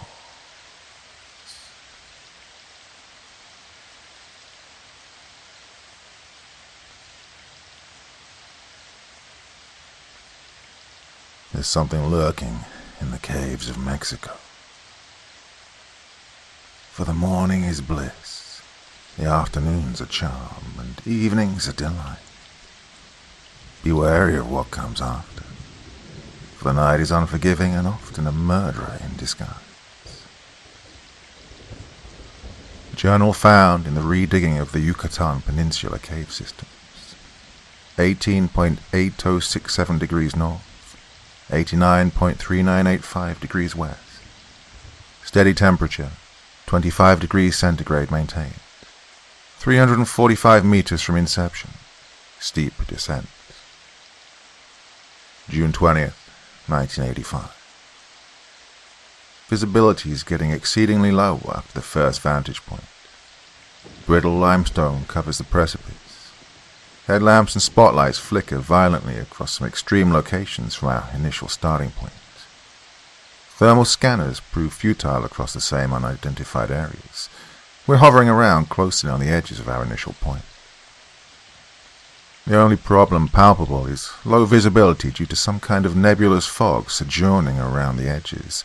Wandering alone without carrying a multivariate analysis on the known surface is very dangerous, for the few regions on the extreme westward side of the caves have almost acute declination and ghastly deformities. The cave roof tilts perilously close to the edges of these surfaces. The entrance to the cave was surrounded by a few delirious villagers, complaining of perturbing the natural vegetation, as translated by our local companion. Later, as we showed no signs of retreating, our entreaties finally gave way. By then we were already past our mark. However, the villagers chose to linger around the cave for unfathomable purposes, eventually retreating to their shacks on the outskirts as evening drew closer. Immediately, the local workers working on the far ends of the cave system spotted certain distinct cave paintings. What proceeded next amused my senses a great bit, for some workers were seemingly repelled by the prehistoric ramblings and immediately expressed wishes of abandoning that part of the labyrinth altogether. What frightened them to this extent I knew scarcely of, for I was given the tedious responsibility of studying the geometry. Hushed utterances of terrified workers filled the corridors. Some even compared the deities in the petroglyphs to the hideous Hindu god Hastur. Further in the corridors, our finds managers team, which consisted of 6 members including 2 students, suggested some great findings further ahead in the cave system. Furthermore, while progressing in the only direction hitherto suitable for trudging, one of the students from the finds manager division reported back enthralling news. An unbelievable alcove-like structure was slightly visible after moving linearly westward by hugging the cave walls for about 250 meters. These rock structures manifested into much greater sculptures, entirely man-made. This revelation sent a wave of nervous exultation. Immediately after carefully securing those artifacts, we contacted our site manager, Abigail, who upon receiving the impeccable news wasted no time in wiring our director and head of our division, who in turn congratulated us on our early success. Having been run on a sufficiently low budget, the possibility of finding something this perfect in a condition so early in our exploration was a rare occurrence and baffled our finds manager, Victor, to a great extent. The chances of a random cave-in were sufficiently low, and the relative tundra was sufficient on high altitude as well. Conversely, some parts of the cave, as scanned by a thermal scanner, revealed data of great interest. Some parts, while sufficiently inside the cave, had a steady, almost acute declination in temperature, while others, like the area near our vantage points, showed no such anomalies, and a linear declination in temperature was recorded. 18.8067 degrees north, 89.3985 degrees west. Steady temperature, 21 degrees centigrade maintained. Abnormal variations around the trove and steep declination in the pit. 140 meters from inception. Steep descent. June 21st, 1985. The exploring team yesterday did a rather meticulous and tremendous job of exploring the much-dreaded westward side of the cave. And then, only way past our deadline 300 meters from our initial descent, we were able to very safely gather some of the ostentatious artifacts. All the while, workers on the extreme ends of the perimeter recorded uncanny data.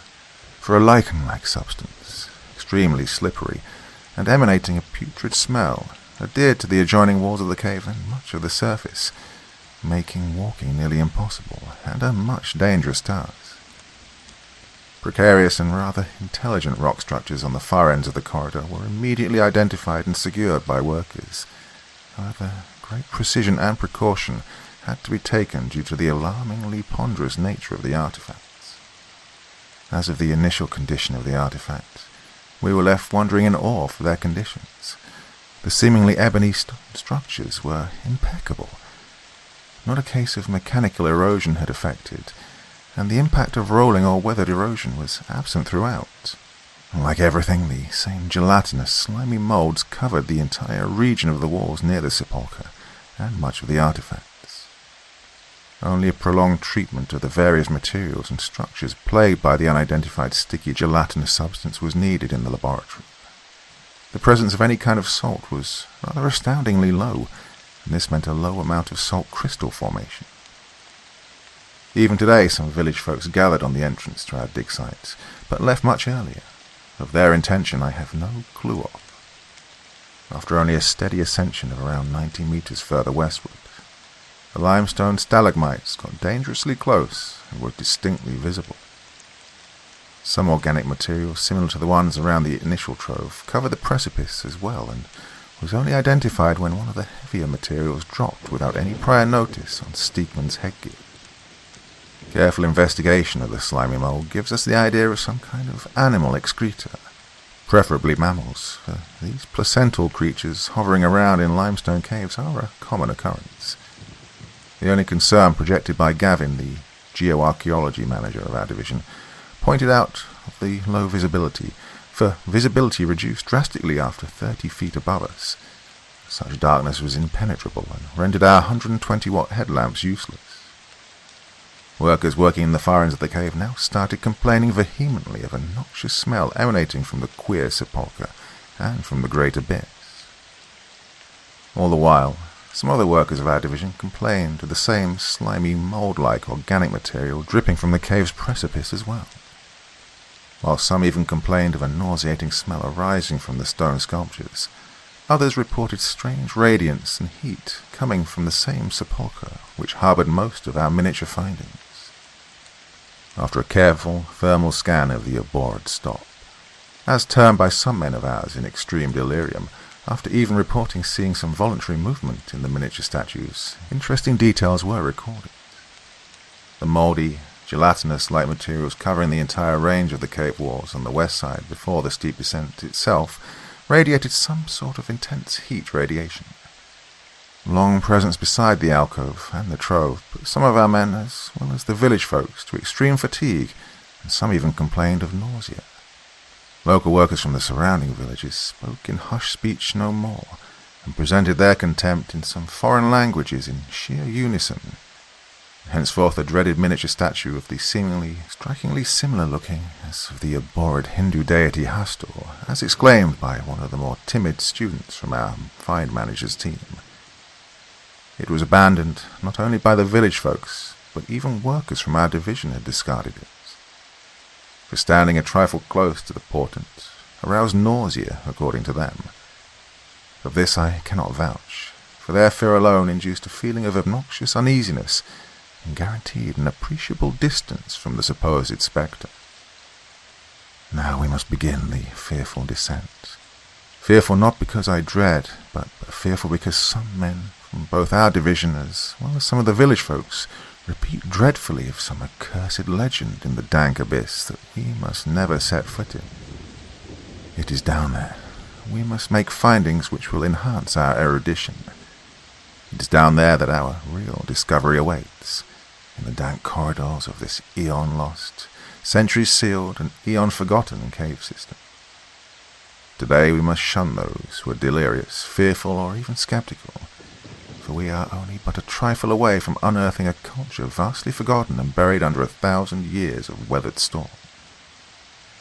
18.8067 degrees north, 89.3985 degrees west.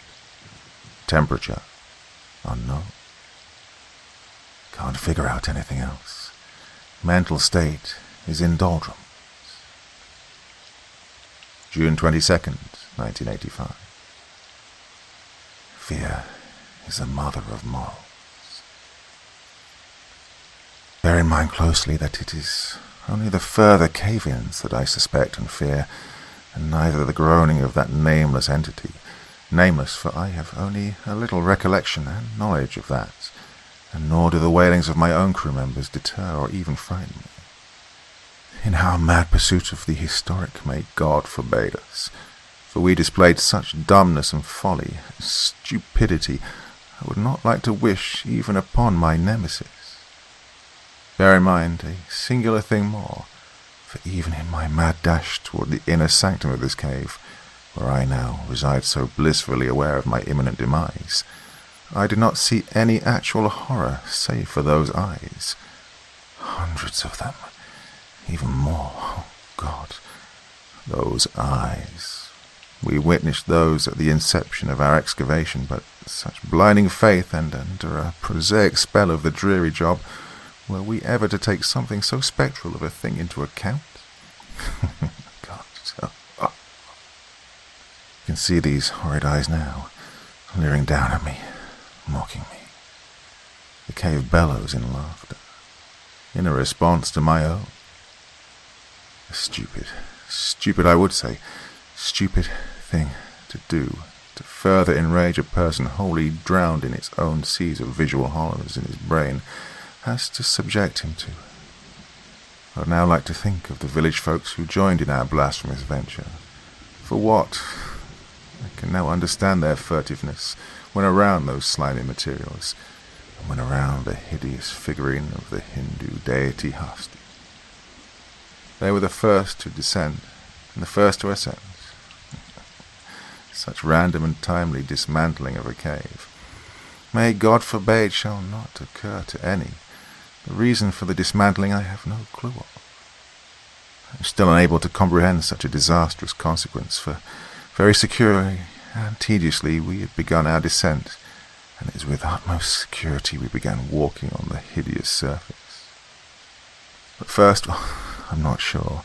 Details are fuzzy and bleary. Why would not they be? I just escaped the wrath of an unnameable entity which is still wandering around these labyrinths, around these roofs, around these horrid corridors. I think I might have enough of a deadline to document everything. Deadlines are imperative in our field of expertise. I might embark my story, but as I say this, bear in mind just a trifle bit more. I might not be able to finish this. And so if this journal is ever recovered under this impious debris, men of science and fellow excavators alike will be tempted to disregard, and might go on at length to even call this a hoax. But it is only with the grace of God, and on the mercy of that stupid being, I am able to write this, and not under any circumstance this journal might be disregarded or be called a hoax. As it is clear, and very straightforward, extricable from my earlier notes, on the day of June 21st, on the edge of the Yucatan Peninsula. Today we were meant to descend further into the secretive Mexican caves. Having previously successfully secured various relics, we started our further descent in rather high spirit, save for some dubious village folks and some sick men from our division who were quite vehemently opposing the digging and even asked for reshift. In the mad pursuit of unearthing ghastly secrets, we let nothing deter us, and even under the absence of few workers, we descended down the abyss. It was then, I suspect, something preternatural, of the most supernal nature, was at work. At first, some of the local workers shouted, followed by a scream of the most hideous kind. It was Matt, and his demonic screech is how I suspect something spectacularly supernatural was at play, for there resided in his guttural scream an awe of the most curious nature. For you see, there is a normal scream, in a normal person's scream, of a singular male. You don't go on to hear helplessness, dread, fear, curiosity, or even surprise.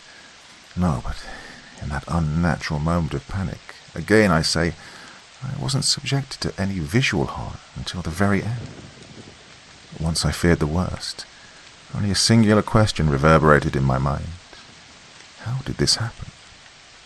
I believe most of the men from our division and of the villagers we'd recruited immediately perished under the falling debris, and if not, then the further excavation hazards must have secured their untimely demise.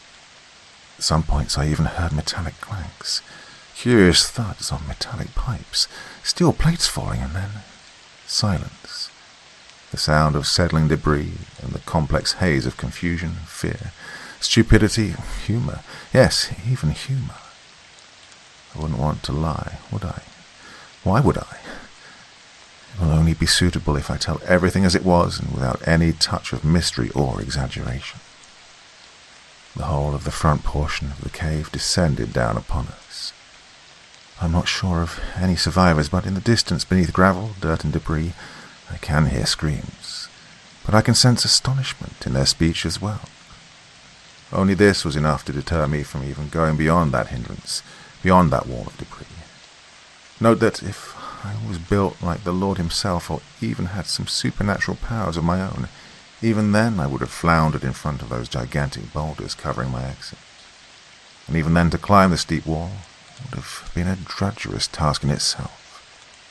I knew not what nature of spell came upon me, for in the face of death, call it my callous behaviour or haughty demeanour, but I was unnaturally calm, at peace even.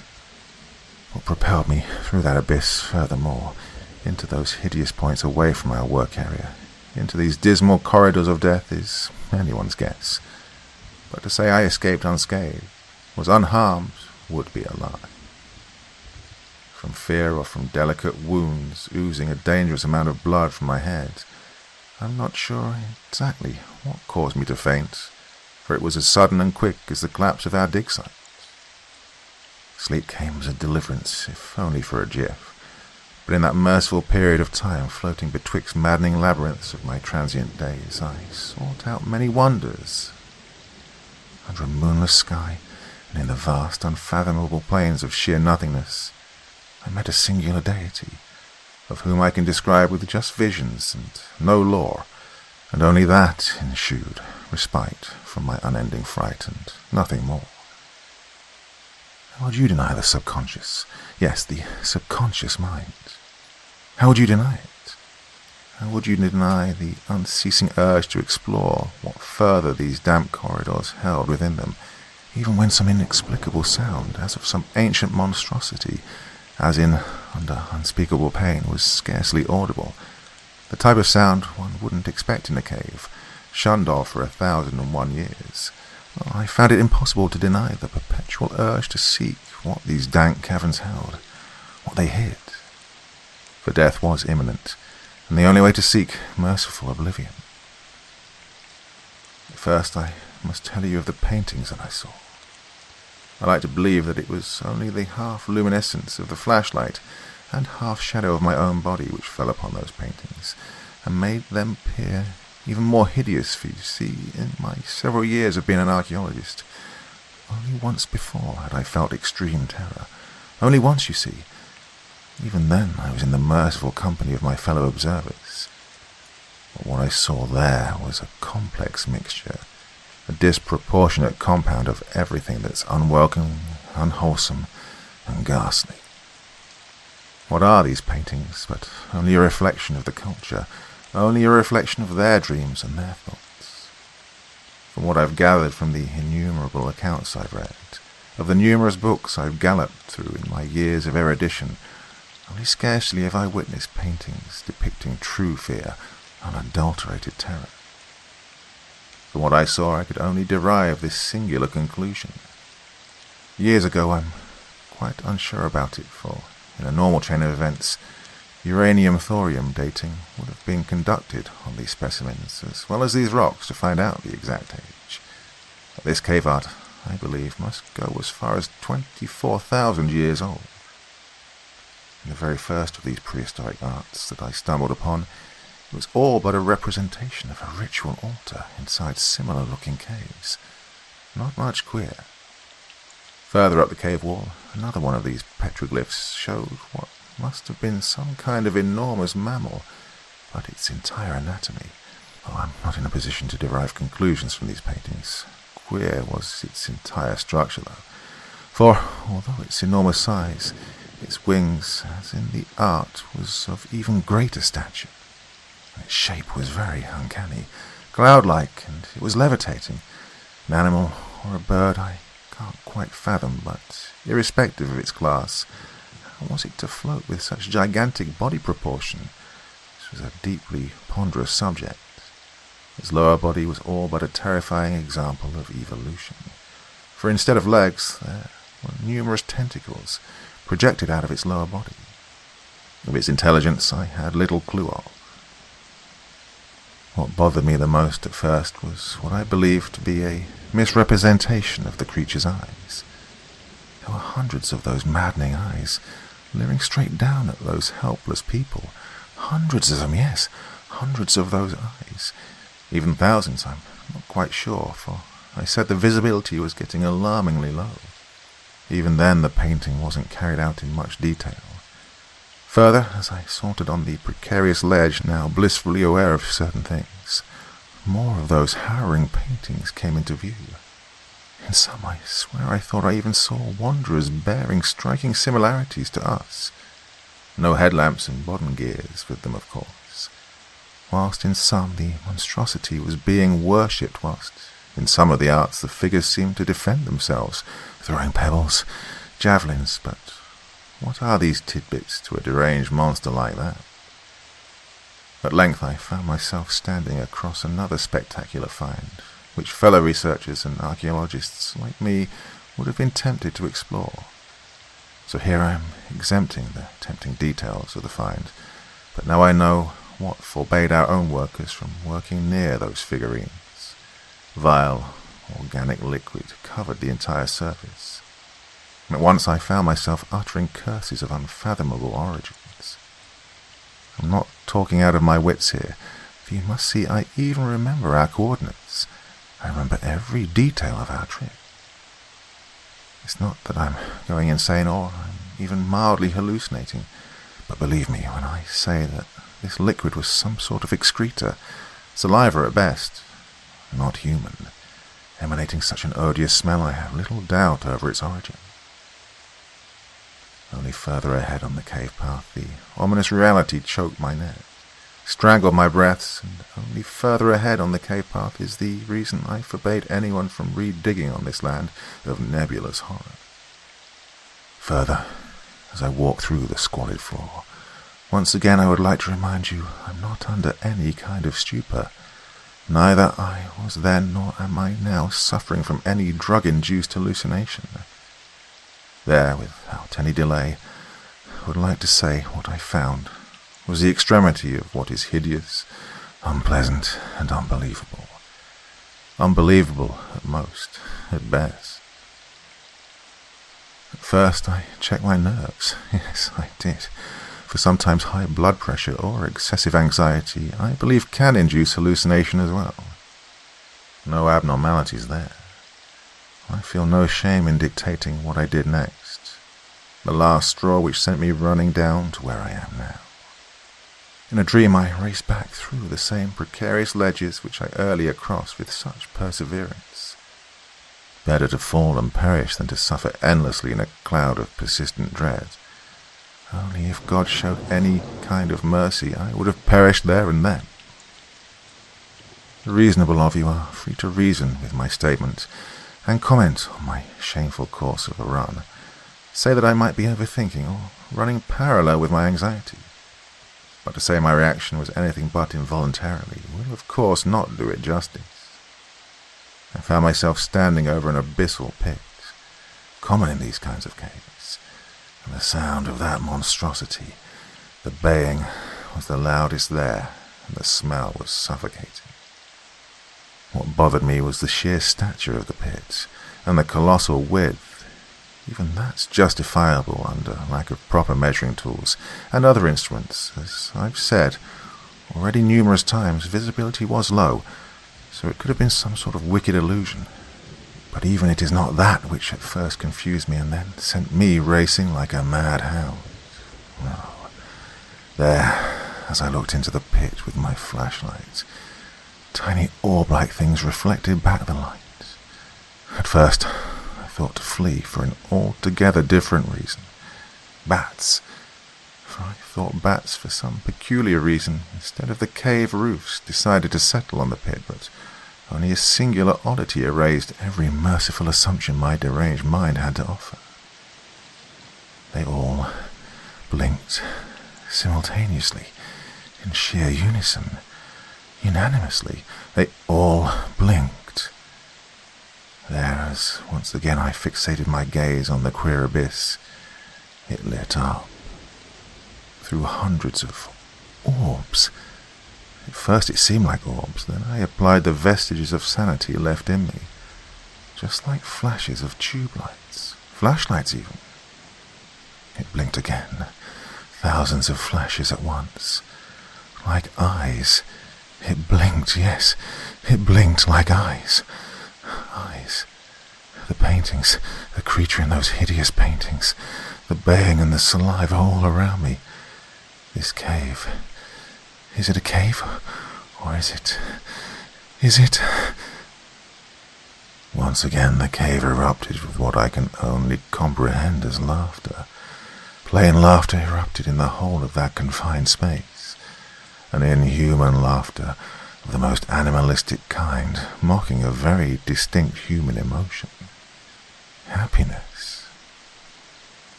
At once the remnants of what was sanity propelled me through that horrendous course of path, through those same corridors of insanity. At once I ran like a mad hound, like some sort of carnivore running behind a fleeting group of prey. Baying is very faint now, and almost ceases here. Even the laughter, although for the noxious smell I can't utter the same. If only to perish remains my fate, then it's with a heavy heart and a foreboding fear that I derive this hideous conclusion. My return to that accursed pit is imminent. For I must find out whatever plagues these plains, this cave. For the time being, amidst moving shapes, deafening groaning of that nameless entity, and blinding darkness, I will continue to document peculiarities. For now, I must return.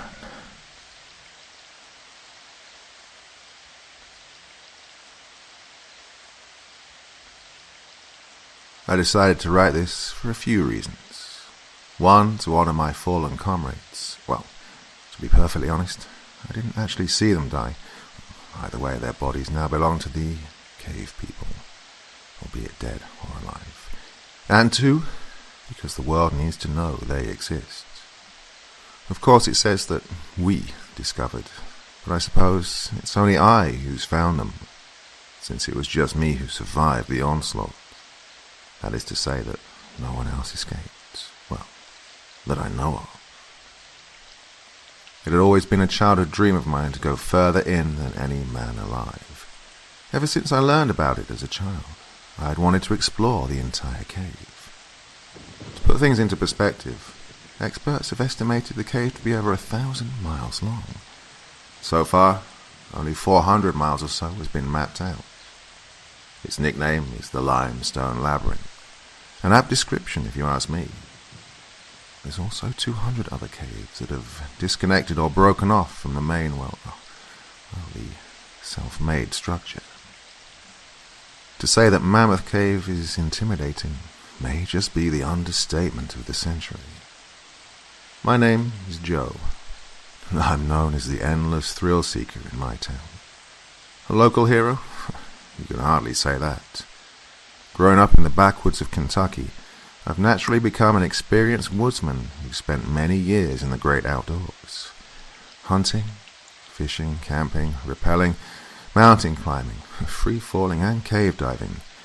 I've gone spelunking while fearlessly exploring uncharted territories and everything in between. Even 4 years in the military. So, needless to say, I'm an adrenaline junkie. I suppose I should begin by explaining a few things. I need to be completely transparent and upfront with everyone. No, this isn't a monster, a demon, or even a ghost story. Something to note that it isn't predators, which you can visually see most of the time, but what you can't, that scares me the most.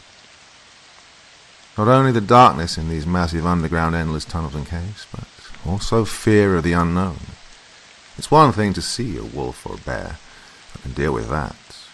Run for the truck and haul ass, but, well, how the hell do you escape something you've never even heard of? Who knows what the hell is even in there? Well, those are my thoughts as I weighed the risks before entering illegally. Oh, wait, I forgot to tell you. Wildlife experts say there are over 130 different species of animals within the cave. And those are just the ones we know of. The cave boasts some of the richest caverniculous creatures, including 14 species of troglobites, animals that need to live in a cave. Oh, and troglophiles, animals that can live in or outside a cave, known only to exist there. One of the park's most well-known and unusual species is the eyeless cavefish, which is adapted to the lightless environment by no longer growing eyes.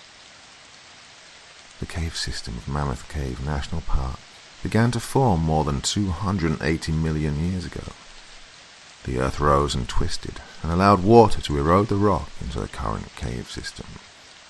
Mammoth Cave was created by the natural process of limestone erosion, known as karst topography.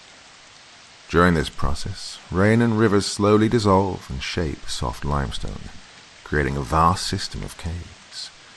Underground rivers are still carving new passages today. Beyond their scientific and recreational value, karst aquifers like Mammoth Cave provide drinking water for approximately 40% of the U.S. population. The surrounding forest contains one of the most diverse habitats in the nation, supporting more than 1,300 flowering species and bird species like bald eagles, wood warblers, and thrushes. You can see flowers along the hiking trails. Yeah. In the 1800s, railroads were the best way to access the cave. The first railroad to the area opened in 1859, and by 1886, the line ran directly to the cave, bringing in tens of thousands of visitors every year. Two of the original locomotives, number 4 and number 2, are on display today in the Mammoth Cave terminus at the end of the line. You can use the historic Mammoth Cave Railroad bike and hike trail to access the locomotives via the old railroad corridor. Well, now that you know a little history about myself and the cave, I'll get right to it. This is simply my tale of the deepest, darkest depths of the largest cave system in the world, and what or who I've encountered. Admittedly, making the biggest mistake of my life, venturing into the unexplored areas. There's a reason we aren't meant to dwell in caves. This is the stuff nightmares are made of. Our group consisted of myself and 3 military buddies, John, Mark, and Tom. John and Mark I've known since we were kids. Best friends for years, did everything together. Just a few crazy guys from the backwoods of Kentucky. Nothing too special about us, so to speak. However, Tom, he's the real badass of the group. Older fellow in his 40s. A tough-of-nails kind of guy. Very quiet. One of those really tough-looking, cigarette-smoking, gun-toting lunatics that you just wouldn't want to mess with. He'd never told us the kind of things he'd experienced overseas, and we never asked. Tom would be our guide, being the most experienced in Mammoth Cave of the group. The 4 of us spent weeks preparing for this expedition, saved up money, took off from work, gathered all the supplies and gear necessary, packed clothes, no, packing lightly. Many portions of the cave are so small you have to crawl around or simply suck in your fat gut to fit through the narrow paths. The walls close in so tight you can barely breathe in some places. For the most part, most all caves tend to stay at a reasonable 52 degrees Fahrenheit. That's 11 degrees Celsius for all you foreigners. So we wear long-sleeve shirts and cargo pants, naturally. Everyone checked to make sure they had extra flashlights, knives, backup batteries, climbing equipment, ropes, and more. Hell, I even packed some waterproof matches, just in case.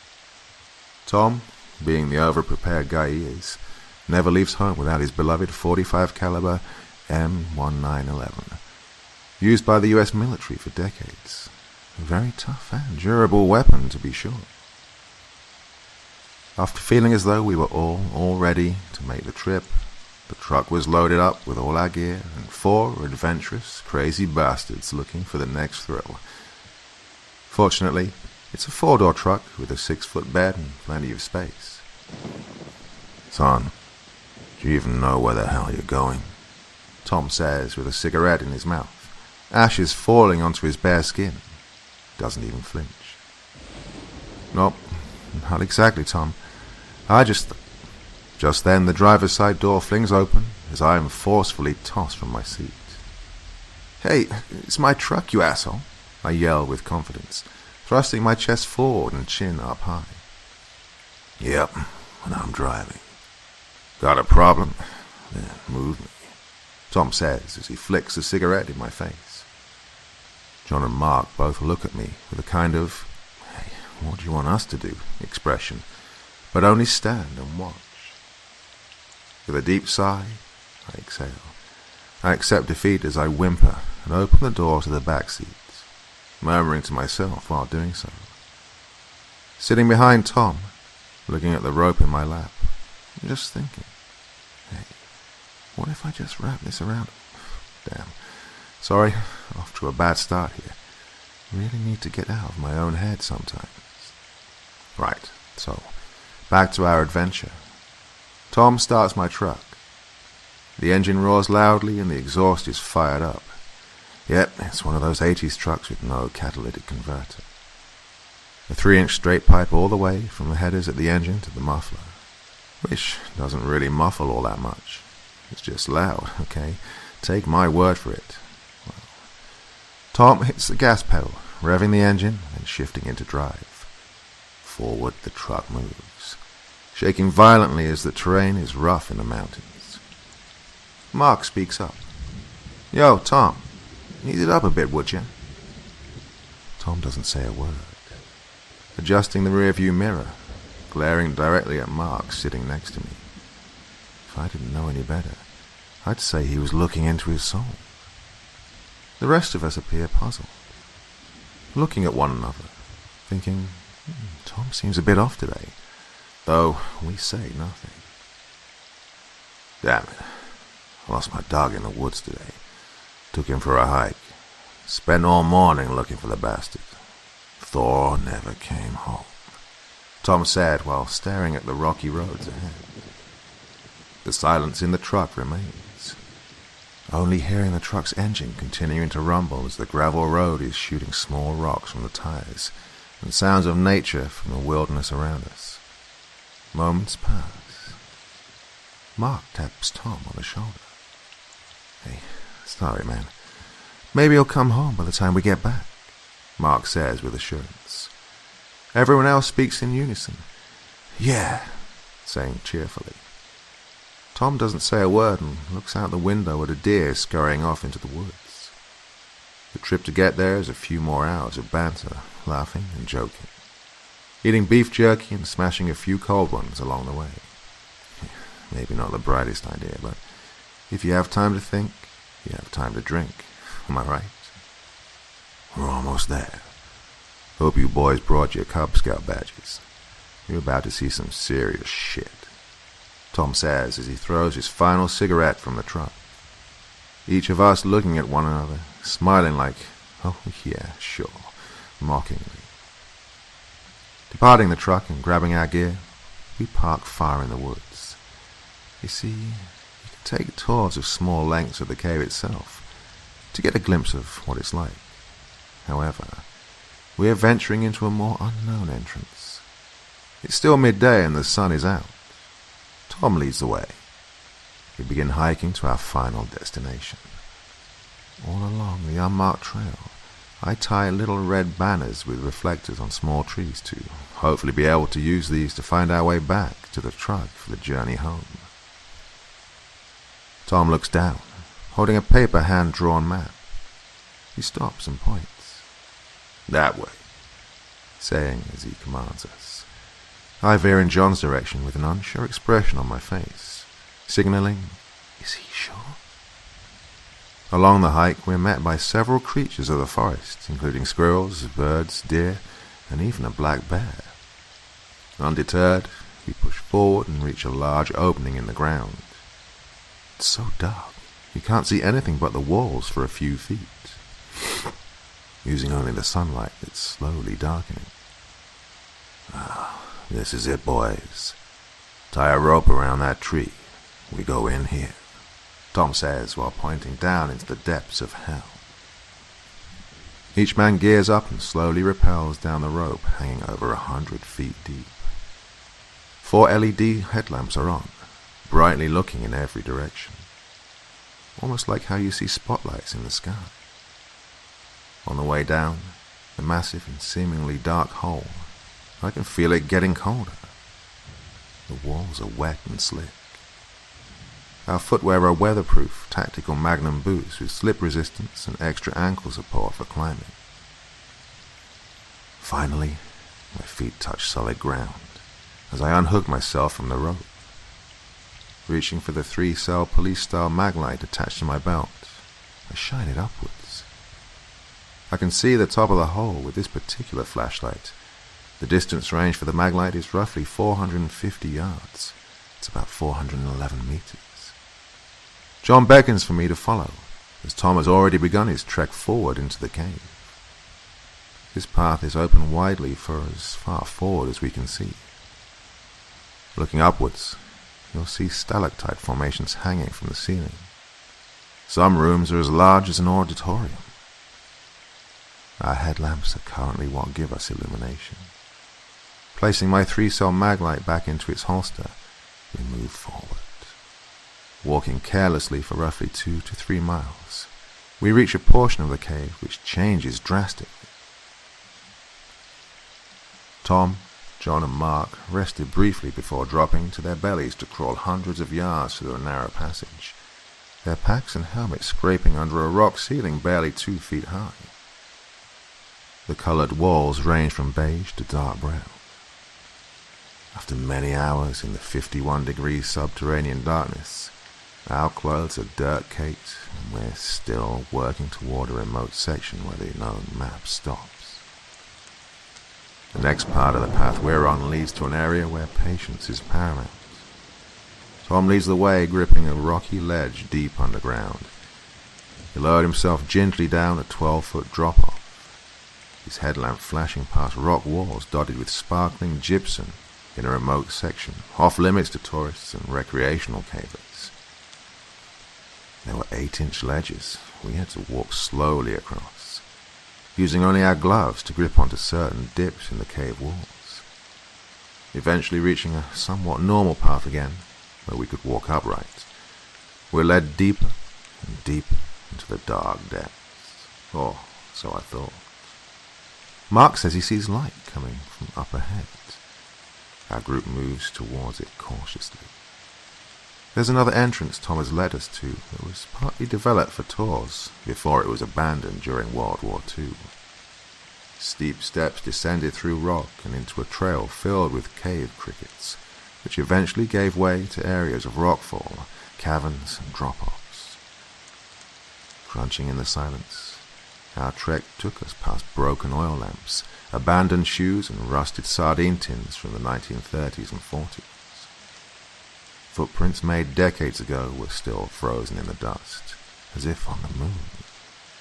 In one spot, ancient shark teeth were embedded in the wall. You could even say we found a place that's frozen in time.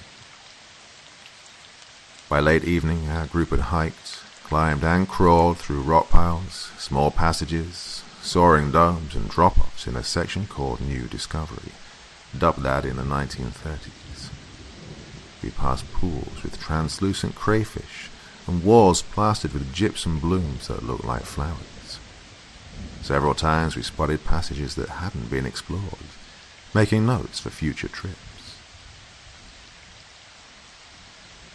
During breaks, we sat in the dust and rocks, eating candy bars and canned sausages and trading stories about cave trips and war stories from our time in the military. At this point, we're quite deep within the cave.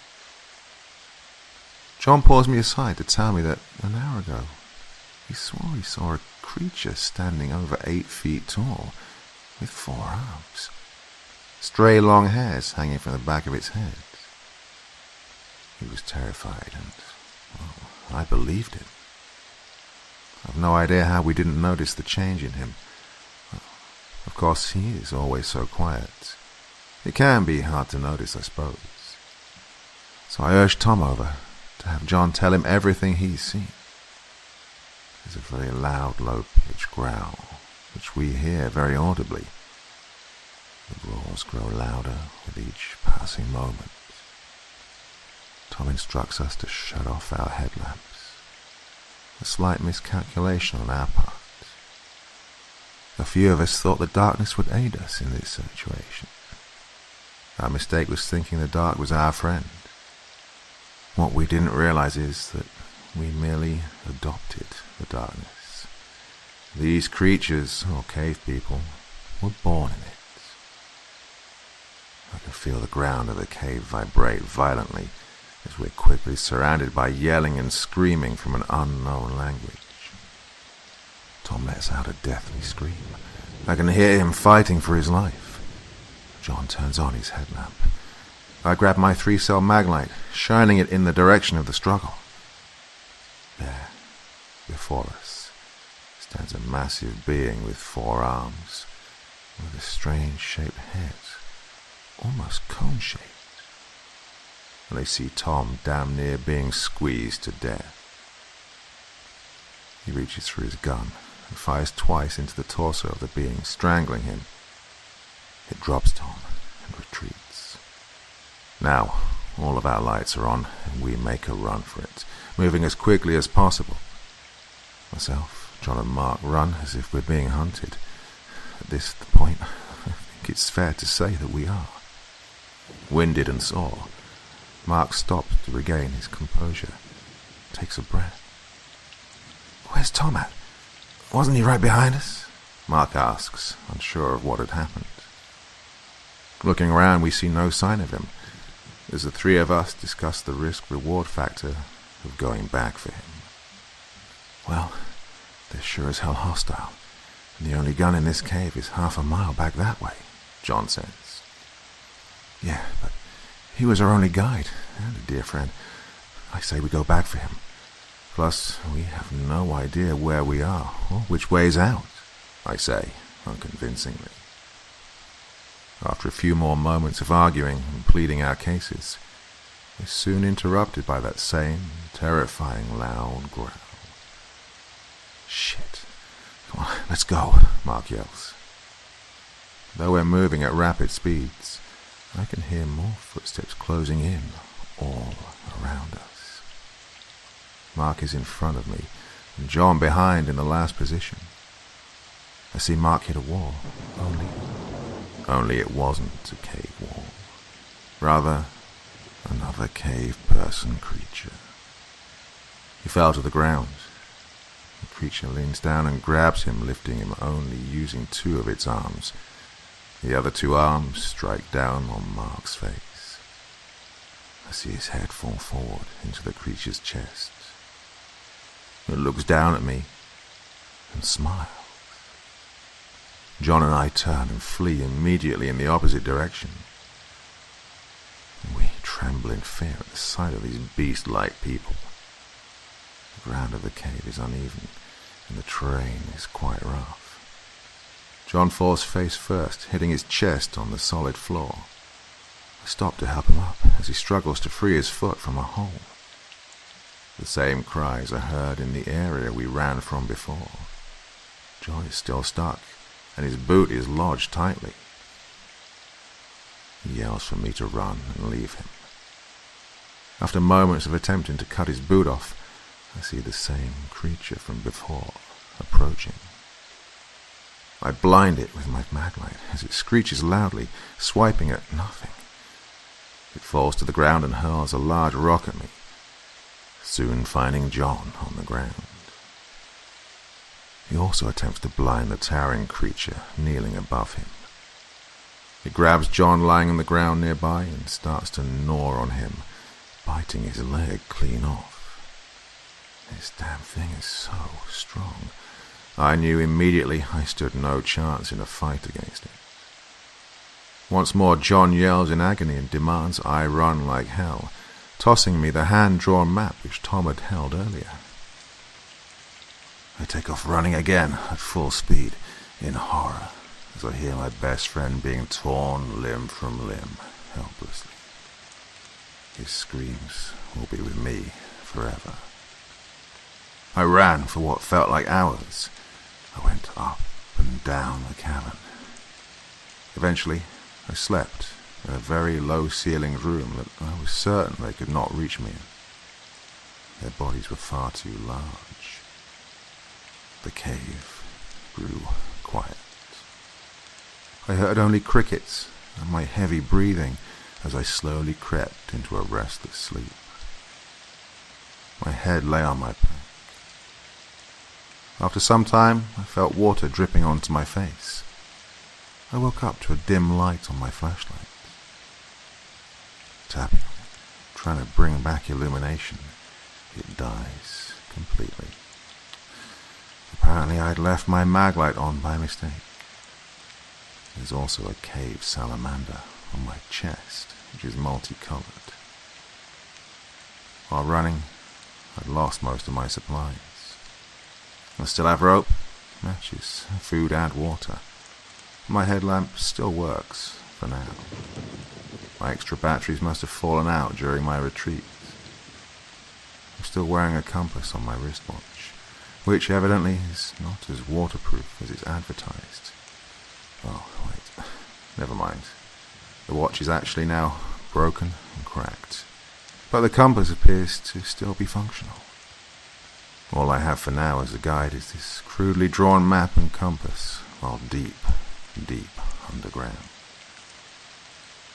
I'm now afraid of every single noise I hear. Paranoia kicks in at an all-time high. Continuing to backtrack as best as possible, I notice bats are moving rapidly in one specific area. I do my best to follow them, as some areas are very narrow and low to the ground. I could still hear bats screeching in the distance. However, I can no longer see them. Hoping like hell they're heading towards an exit. Any exit. Chasing the faint sounds of wings flapping, I fall on top of these old, steep steps. To my amazement, I've made it back to an entrance that was shown earlier by Tom. At this point, I've been running for days, fallen down many times, and completely lost, bruised and bloody.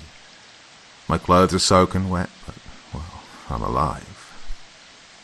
With all the strength I have left, I pull myself up and cautiously make my way up the unkempt stairs. The sound of roaring in the distance quickens my pace significantly. No matter what that is, I do not want to come face to face with those things again.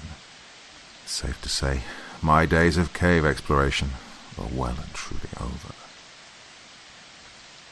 I'm out of the deep, dark abyss. Now in the forest, once again lost, but on familiar territory, land. I can see a stream of water nearby, thinking to myself that, well, I'm all out of water. I grab my canteen, I lean over and take a drink of the clear, blue spring water that I hope is clean and not contaminated by giardiacysts and cryptosporidium oocysts, which can cause diarrhea or much worse. Then I begin dunking my canteen under the water, filling it up, sitting for a break and taking a breather. I observe the area around me and begin to notice the stream is flowing rapidly. I quickly remembered from my time in the wilderness to follow water leading downstream. Eventually it will lead to a river or even civilization. After gulping down as much water as my body can hold, I begin following the waterway. Traveling for hours, I reach a clearing and what looks to be some type of structure. I try to yell out for help, but my vocal cords are damaged. I can barely even speak. In this moment, I'm grateful for that fact, because I've now reached an entire colony of these cave people. Dozens of them are moving about, some gathering wood. They're speaking to each other with their hand movements mostly, and some grunting. I saw one completely rip a small tree from its roots in the ground and walk away with it under one arm. My mouth drops, and I gasp quietly upon seeing so many of them. Just then, an idea occurs to me. Maybe they aren't violent people as I previously thought, although I am pretty sure they killed my friends. But we were intruding in their home. I mean, if someone broke into my house, I'd shoot them, no question about it. That being said, I'm not risking certain death by confronting these giants. From a good distance, I continued to watch them for days, studying them. In my pack I have a paper and pen. I wrote down notes, as much as I could. Here are some of the things that I transcribed. Day 1. I saw a smaller giant-like cave person join the group. It looked oddly different than the others, and spoke more audibly than the rest. The smaller ones collect berries and hunt smaller animals, vermin and such. Day 2. The giants seem to have some intelligence about them, as they're using tools and building structures out in the forest.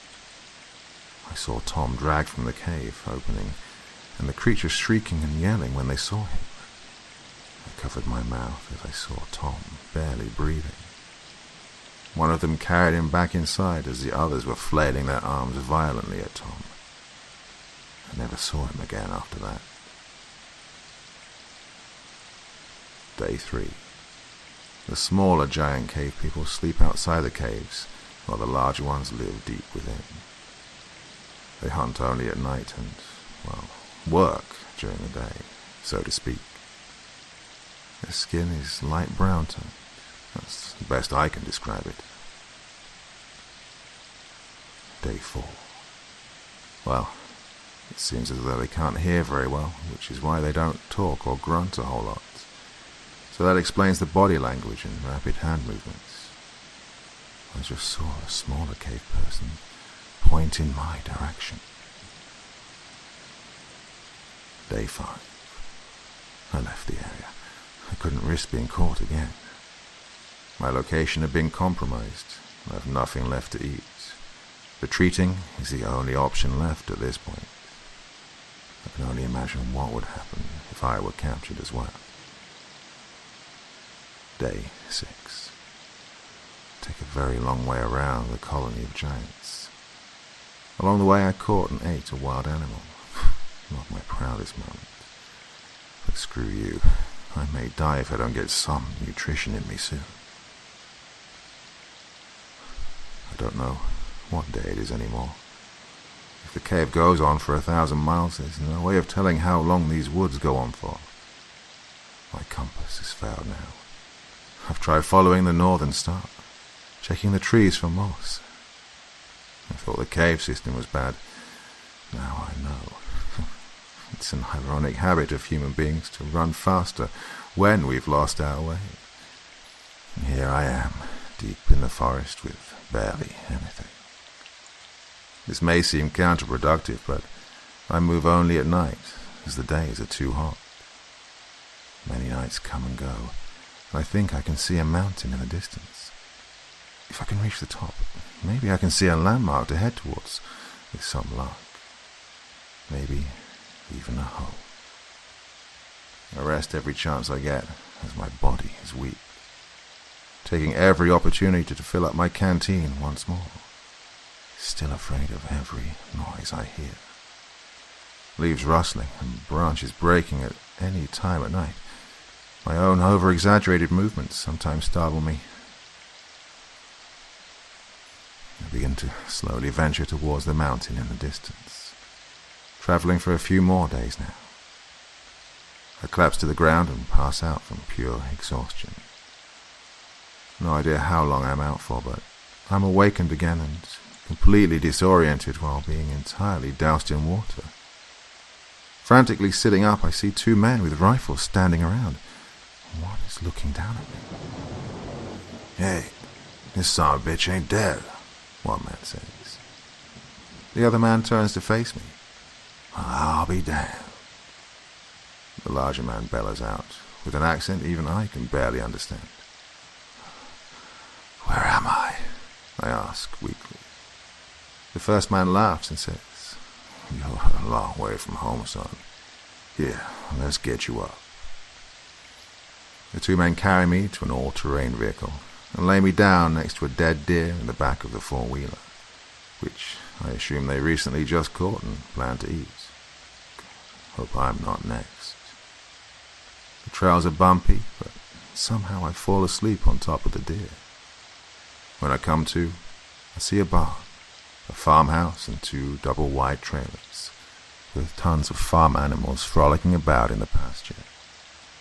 Eventually, the men guide me to a shack where a young woman nurses me back to health and takes me to the local sheriff's department, or I get in touch with family, and a deputy takes me to the local bus station. I relax and look back on the last few weeks as I make my way back home. I'm forever grateful to that random redneck family who saved my life.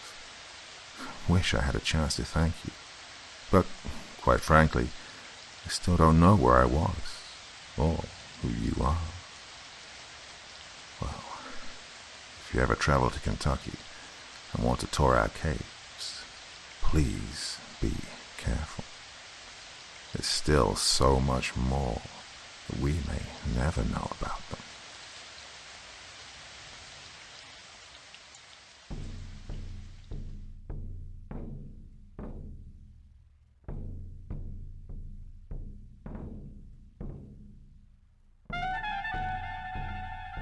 And so once again, we reach the end of tonight's podcast. My thanks as always to the authors of those wonderful stories, and to you for taking the time to listen. Now, I'd ask one small favor of you. Wherever you get your podcast from, please write a few nice words and leave a 5-star review, as it really helps the podcast. That's it for this week, but I'll be back again same time, same place, and I do so hope you'll join me once more. Until next time, sweet dreams and bye-bye.